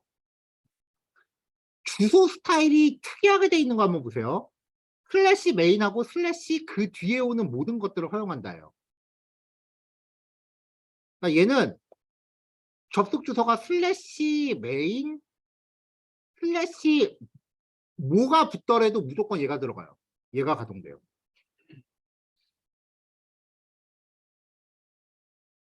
물론 그냥 메인도 먹어요. 이렇게. 자, 일단은 링크 이렇게 걸었고 여기에 반응해서 얘가 동작하는 거예요. 그러면 요 주소의 의미는 뭐냐? 자, 그냥 클릭하면은 주소가 그냥 메인에서 끝나죠. 이렇게 해도 되고 슬래시 메인의 1, 2, 3 이렇게 해도 이거 클릭하면은 얘가 반응을 해요. main.js가. 또 뭐가 계속 더 있어도 상관없어요. 그래도 클릭하면은 main.js가 반응을 해요.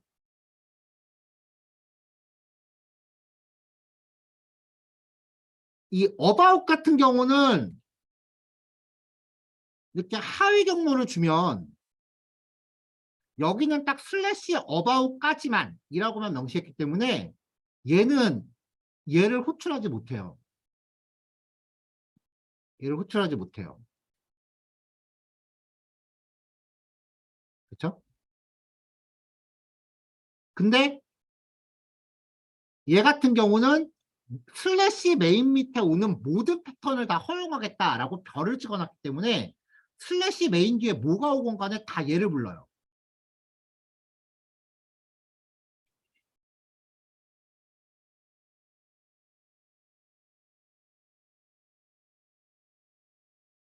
그러면 이제 이걸 가지고 뭘 하느냐?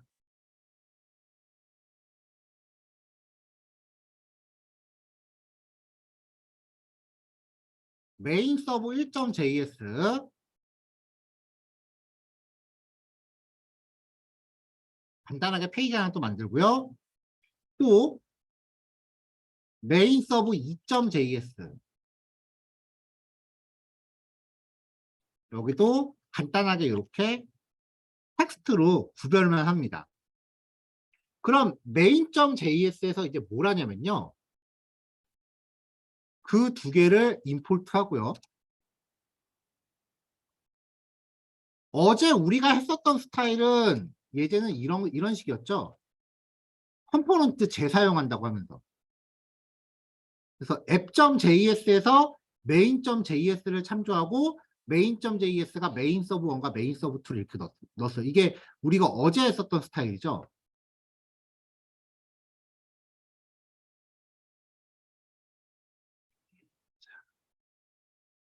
main.js에서 라우팅 관련 기능들을 또 가져옵니다. app.js가 이미 라우팅을 하고 있는데 메인에서도 라우팅을 또 해요.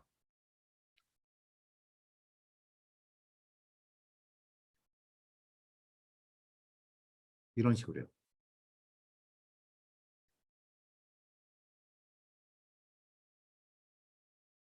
자, 경로는 서브 1, 서브 2예요. 그러면 얘는 이 페이지를 부르는 것 자체가 어디 갔어? 잠깐만요. 얘가 자꾸 중간중간에 어디로 숨어버리네.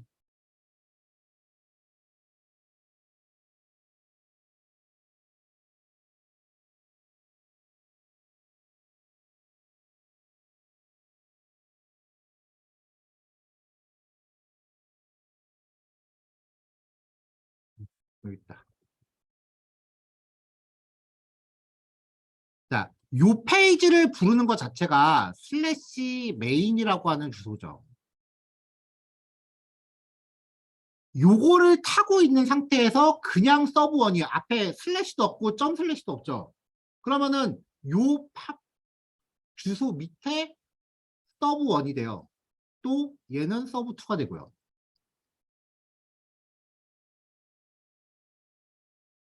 그러니까 app.js 입장에서는 슬래시 메인의 별까지가 얘네 범주를 포함할 수 있게 되죠. 그러니까 지금 여기서 이 링크를 클릭하면은 주소가 이렇게 되는 거잖아요. 그러면 app.js가 보여지고 app.js에 의해서 메인이 호출돼요. 그 메인은 그 안에서 이 서브 주소에 의해서 라우팅을 한 번 더 해요. URL을 폴더 단위로 구별하면서 스크립트에서 스크립트를 호출하는 식이에요. 자, 근데 여기서 지금 보니까 될 것 같은데? 슬래시 메인에 슬래시 서브.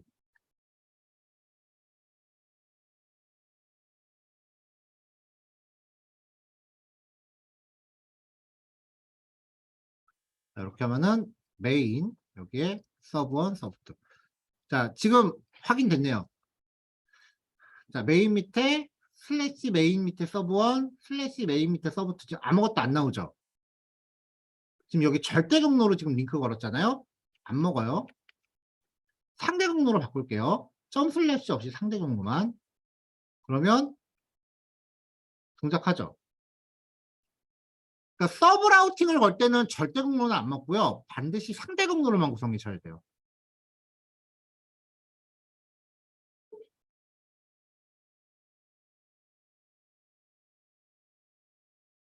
자, 이렇게 해서 이게 대체로 어떤 식으로 쓰이냐면은 요 메인 메뉴는 사이트가 이렇게 있으면은 상단에 있는 메인 메뉴 영역에 얘로 링크 거는 거고, 메뉴 하나를 클릭하면은 요 하위 페이지가 이렇게 사이드바가 나눠지고 여기 또 이렇게 메뉴가 있는 경우가 있어요.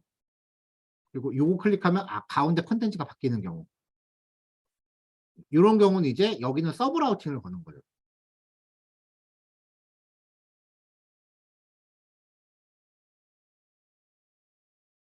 자, 이렇게 해서 이제 라우팅까지입니다.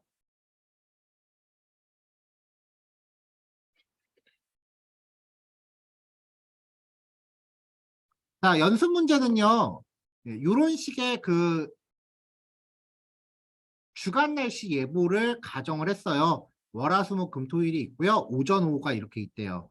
요거를 표현한 자료 구조가 이렇다고 합니다. 그러면은 앞에 게 오전이고 뒤에 게 오후겠죠? 메뉴를 구성하고 있는 그 링크를 크롬 개발자 도구로 확인했더니 링크가 이렇게 걸려 있더래요.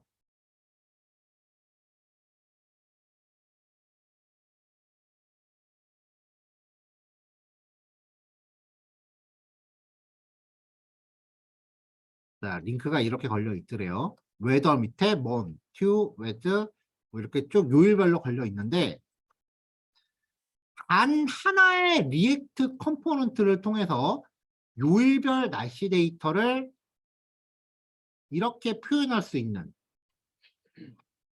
그러니까 지금 이건 서브 라우팅에 관련된 예제까지는 아닌 거고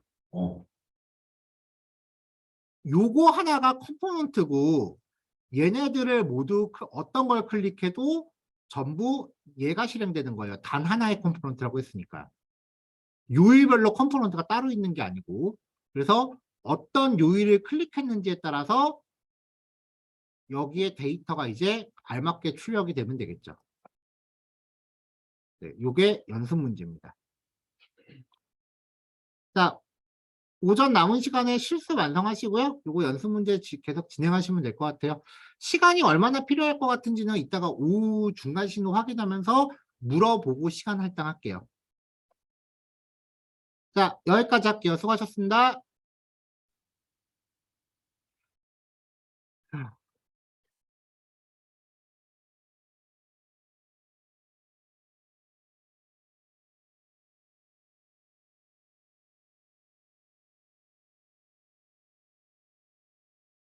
자, 그래서 3번 프로젝트인데요. 설정 과정은 2번 프로젝트랑 똑같습니다. 프로젝트 만드시고 3JSX라고 만드시고요.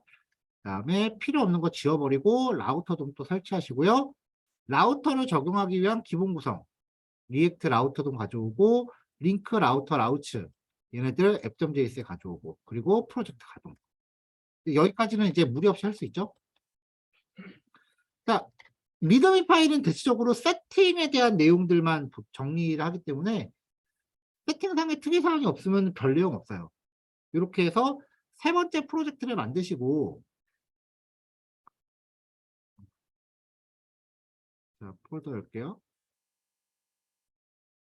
이게 아니구나. 자, 세 번째 프로젝트를 만드시고, 그 다음에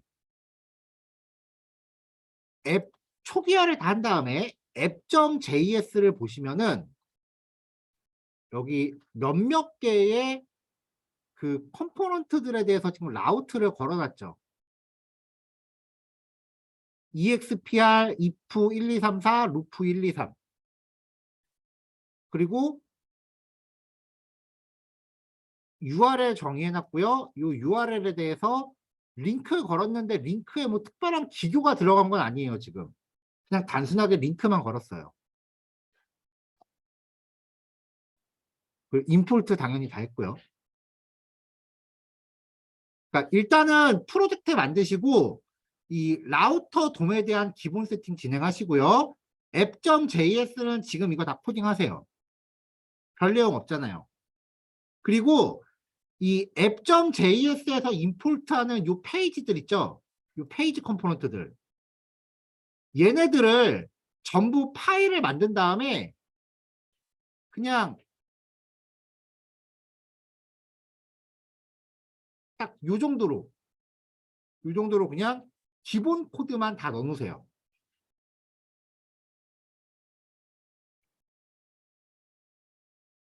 앞으로의 예제들이 프로젝트 세팅하면서 뭔가 특이사항이 있으면은 그거는 설명을 해야 되는 건데 별다른 특이사항 없으면 그냥 세팅하세요 하고 넘어갈 거예요. 그리고 app.js는 대부분 이렇게 각 예제들을 확인하기 위한 그 라우팅 처리만 들어가요. 그럼 라우팅 처리 이렇게 해놓고 여러분들은 요 페이지들에 대해서 요 정도들의 기본 코드 정도 그냥 넣어놓으시는 것까지가 기본 준비 단계예요. 가능하겠죠? 네, 요거 지금 진행하시면 됩니다. 40분이니까 50분에 모입시다.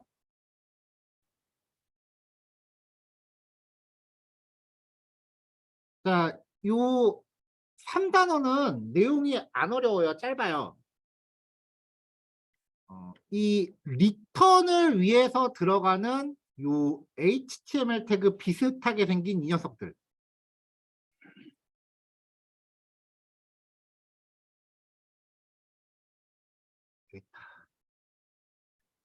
자, 요 안에가 HTML이 아니라 JSX라고 하는 리액트만의 고유한 문법이라 그랬어요. 그래서 이 안에 HTML뿐만 아니라 우리가 문법하면 떠오르는 것들 있죠. 연산자, 조건문, 반복문. 그것들을 제공을 합니다. 이제 우리들의 HTML은 if문과 포문을 갖게 됩니다. 근데 그게 말이 포문이지 맵함수예요, 맵함수.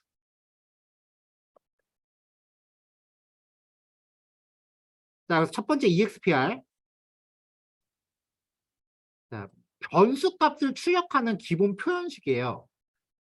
자, 그래서 무작위로 변수 값들 몇 개 만들어 놨고요. 그 다음에 함수를 하나 만들었는데 이 함수는 문자열하고 숫자를 파라미터로 받아서 문자열 파라미터로 전달된 문자를 복사를 해요. 요거 줄 거예요. 요 내용을 줄 거예요. 그리고 여기 숫자를 5라고 가정합시다. 그러면 문자열의 길이가 5보다는 클 거 아니에요. 당연히.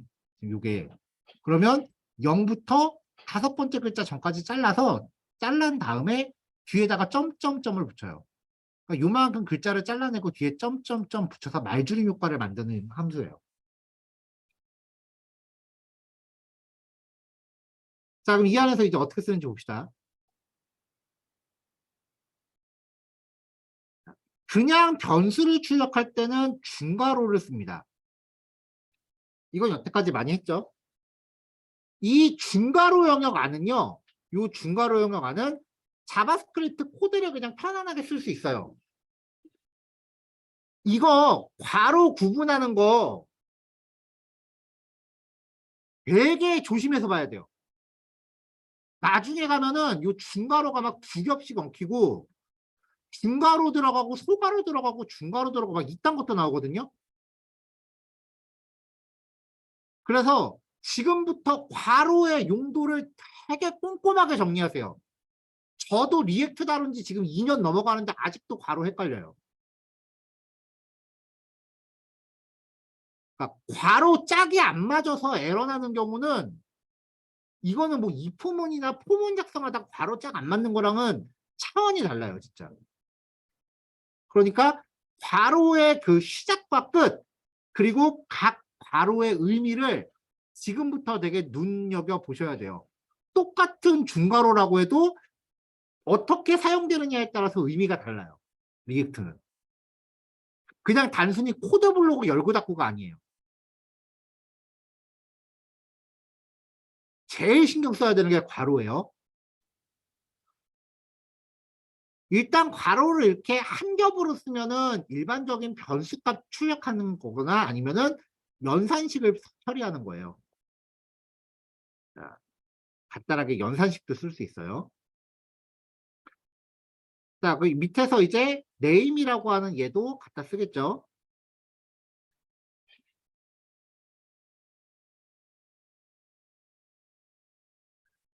자, 칼라.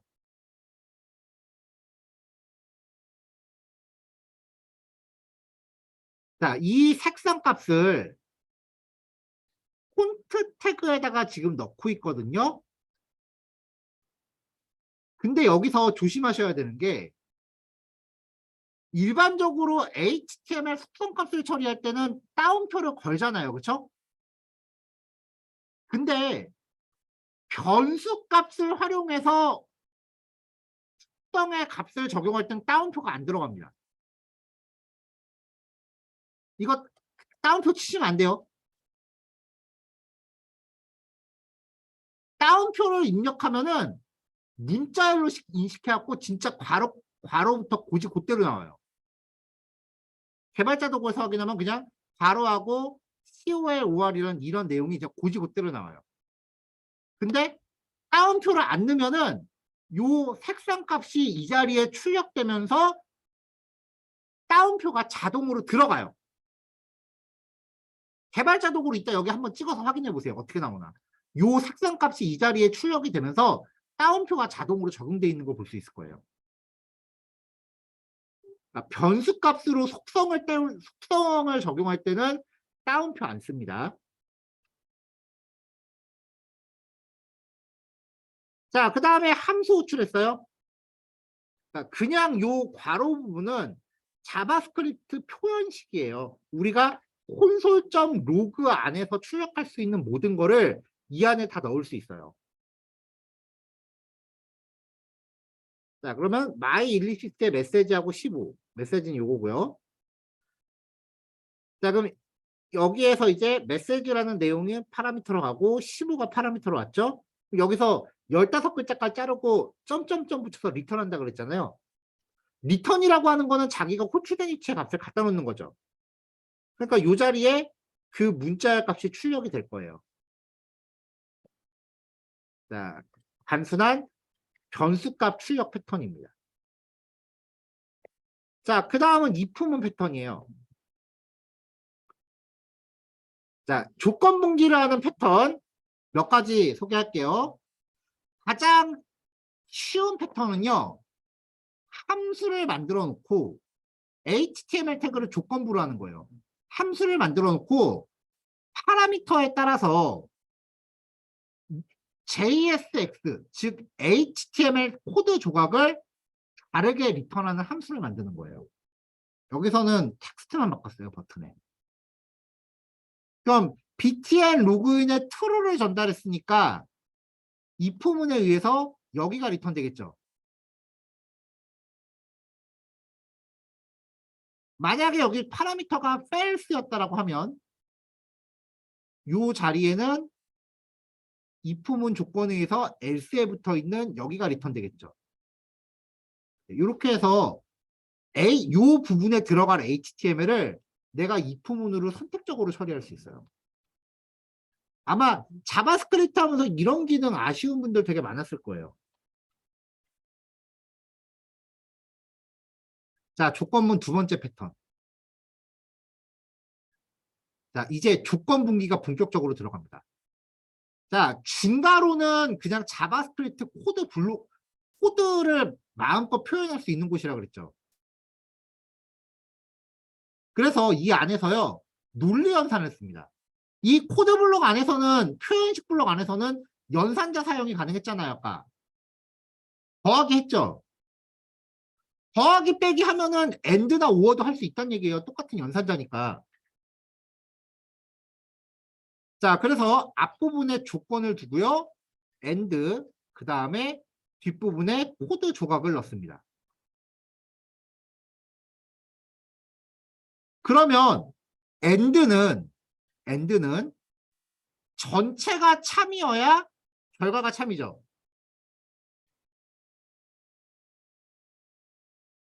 자, 잘 보세요. is 로그인이 true예요. 그럼 is 로그인과 true가 같다. 요거 조건 참이에요, 거짓이에요? 참이죠. 최종 결과값을 확인하려면은 다음 거를 봐야 됩니다. 왜냐하면 AND는 전체가 참일 때만 결과가 참이니까 앞에 것만 봐서는 참인지 거짓인지 알지를 못해요. 그 뒤에 것까지 봐야 결과가 참인지 알 수 있어요. 그러니까 자연스럽게 뒤로 넘어가서 얘를 해버려요. 그러니까 얘가 출력이 되는 거지.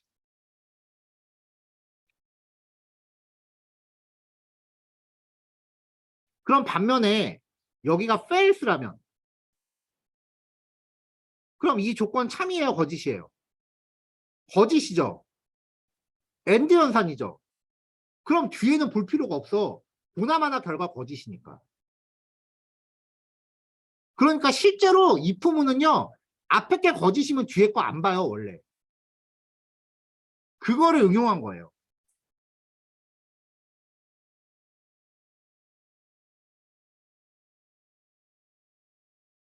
자, 이거를 그냥 되게 단순 무식, 지금 이야기한 거는 원리를 설명한 거고, 이걸 되게 단순 무식하게 설명하면은 앞에 조건이 참이면 뒤에 게 출력된다.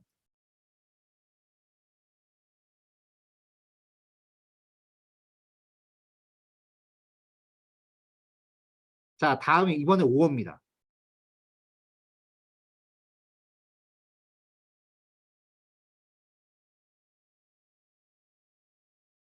자, 여기 return에서 undefined, null, 영, false, 빈 문자열 중 하나를 리턴하면은 정상적인 화면이 나오질 않아요. 특히나 undefined 변수를 바로 리턴하는 경우는 에러가 발생해요. 이 함수에서. 그래서 뭐라도 빈 태그 조각을 만들어 줘야 됩니다. 자, article list가 undefined래요. 요게 앞으로 왔어요. 그러면 undefined라는 값을 if문의 조건으로 바로 쓰면은 거짓에 대응되죠. 근데 뒤에 연산 조건이 5원이에요. 5원은 하나라도 참이면 전체가 참이기 때문에 고작 앞에 게 거짓이라고 해서 전체 결과를 예측할 수가 없어요. 혹시라도 뒤에 게 참이면 어떡할 거야? 그래서 5원은 앞에 게 거짓이면 뒤에 거를 무조건 확인해야 돼요. 최종 결과를 확인하기 위해서. 그래서 얘가 출력이 돼요. 근데 만약에 아티클 리스트가 true였다. 그러면은 앞에 조건이 참이면은 뒤에 거 볼 필요 없죠. 5원은. 어차피 보나마나 참이니까.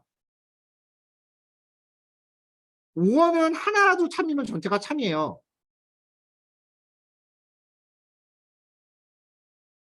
그렇기 때문에 5원은 앞에 있는 게 참이면 뒤에 걸 안 합니다.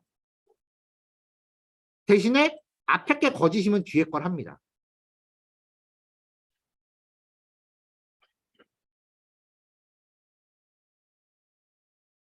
그러니까 이 표현식은 조건이 거짓일 경우에 얘를 출력하라고 돼요.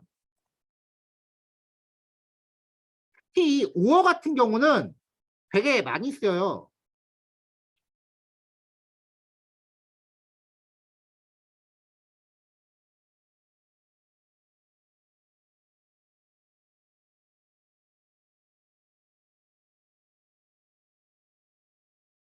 자, 이 ABCD라는 변수가 있는, ABCD라는 값이 있는데 이 중에 어떤 거는 false고 어떤 거는 값이 들어있어요. 근데 어떤 게 false고 어떤 게 들어있는 건지 몰라. if문으로 검사를 다 해야 돼. 이 네 개 중에서 값이 들어있는 거 하나를 고르시오. 라고 하면 자바스크립트 표현식이 되게 흔한 거예요. 콘스트 K는 A가 없으면 B도 없으면 C도 없으면 D. 이러면 A, B, C, D를 스캔하면서 값이 들어있는 거 하나를 K에 넣어요. A가 값이 들었다. 얘가 값이 들었다. 그러면은 그 자체는 참이잖아요. 그럼 뒤에 볼 필요 없지. A가 그냥 들어가지. 근데 A가 값이 없고 B도 값이 없고 C가 값이 있다. 그럼 거짓, 거짓. 5원은 앞에 게 거짓이면은 마지막 하나가 참인 거가 참인 경우가 나오면 전체가 참이니까 끝 페일스가 나오면 참이 나올 때까지 계속 옆에 거 봐야 돼요. 그러니까 거짓, 거짓, 그럼 C를 보겠지. C는 값 있네? 그럼 얘를 넣는 거예요. 변수들을 5어로 연결하면은 그 중에 가장 첫 번째로 등장하는 들어있는 값을 취득합니다. 이거를 응용한 표현식이에요. 그러니까 이게 되게 특이해 보이는데 알고 보면 자바스크립트 기본기로 돼 있는 문법이에요.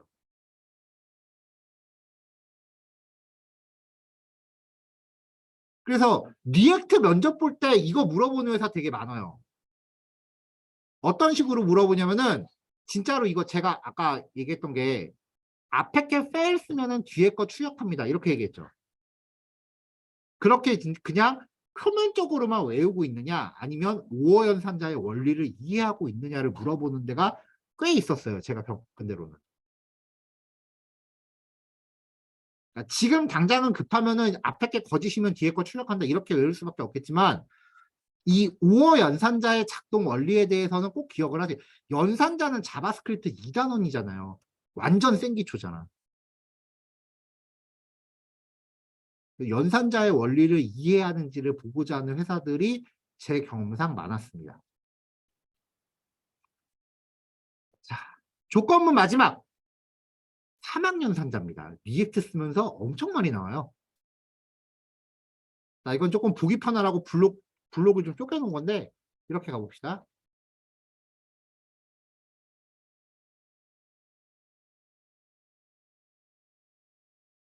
자, 3학년산자. 물음표랑 콜론. 동작은 앞에 거 조건이 참이면 얘가 실행되고 그렇지 않으면 콜론 있는 마지막에 실행되죠. 그러니까 얘는 if else인 거죠. 3학년 산자.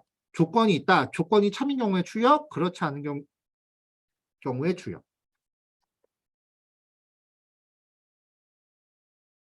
이거를 이렇게 해놓고서 이제 보기 편하라고 이런 식으로 이제 코드를 쪼개놔요.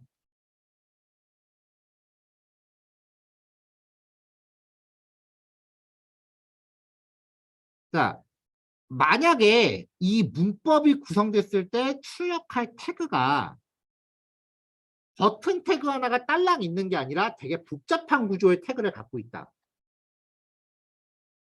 그러면 이 리턴문처럼 괄호로 묶으시면 돼요. 여기에서 출력할 내용이 되게 복잡한 구조의 태그를 갖고 있다면 이렇게 괄호로 묶으시면 돼요. 그럼 이 괄호 안은 태그가 좀 복잡해져도 돼요. 그럼 잘 보세요, 이제. 보통 이제 이런 식으로 줄바꿈하니까.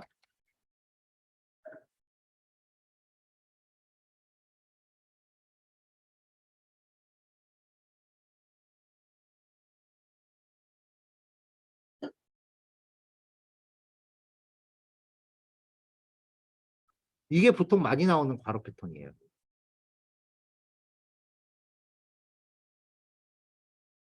괄호 모양 놓치기가 되게 힘들어요. 되게 쉬워요. 이 괄호의 의미를 알고 계셔야 돼요. 중괄호는 자바스크립트 표현식을 의미하는 거고 소괄호는 HTML 태그의 그룹을 뜻하는 거예요.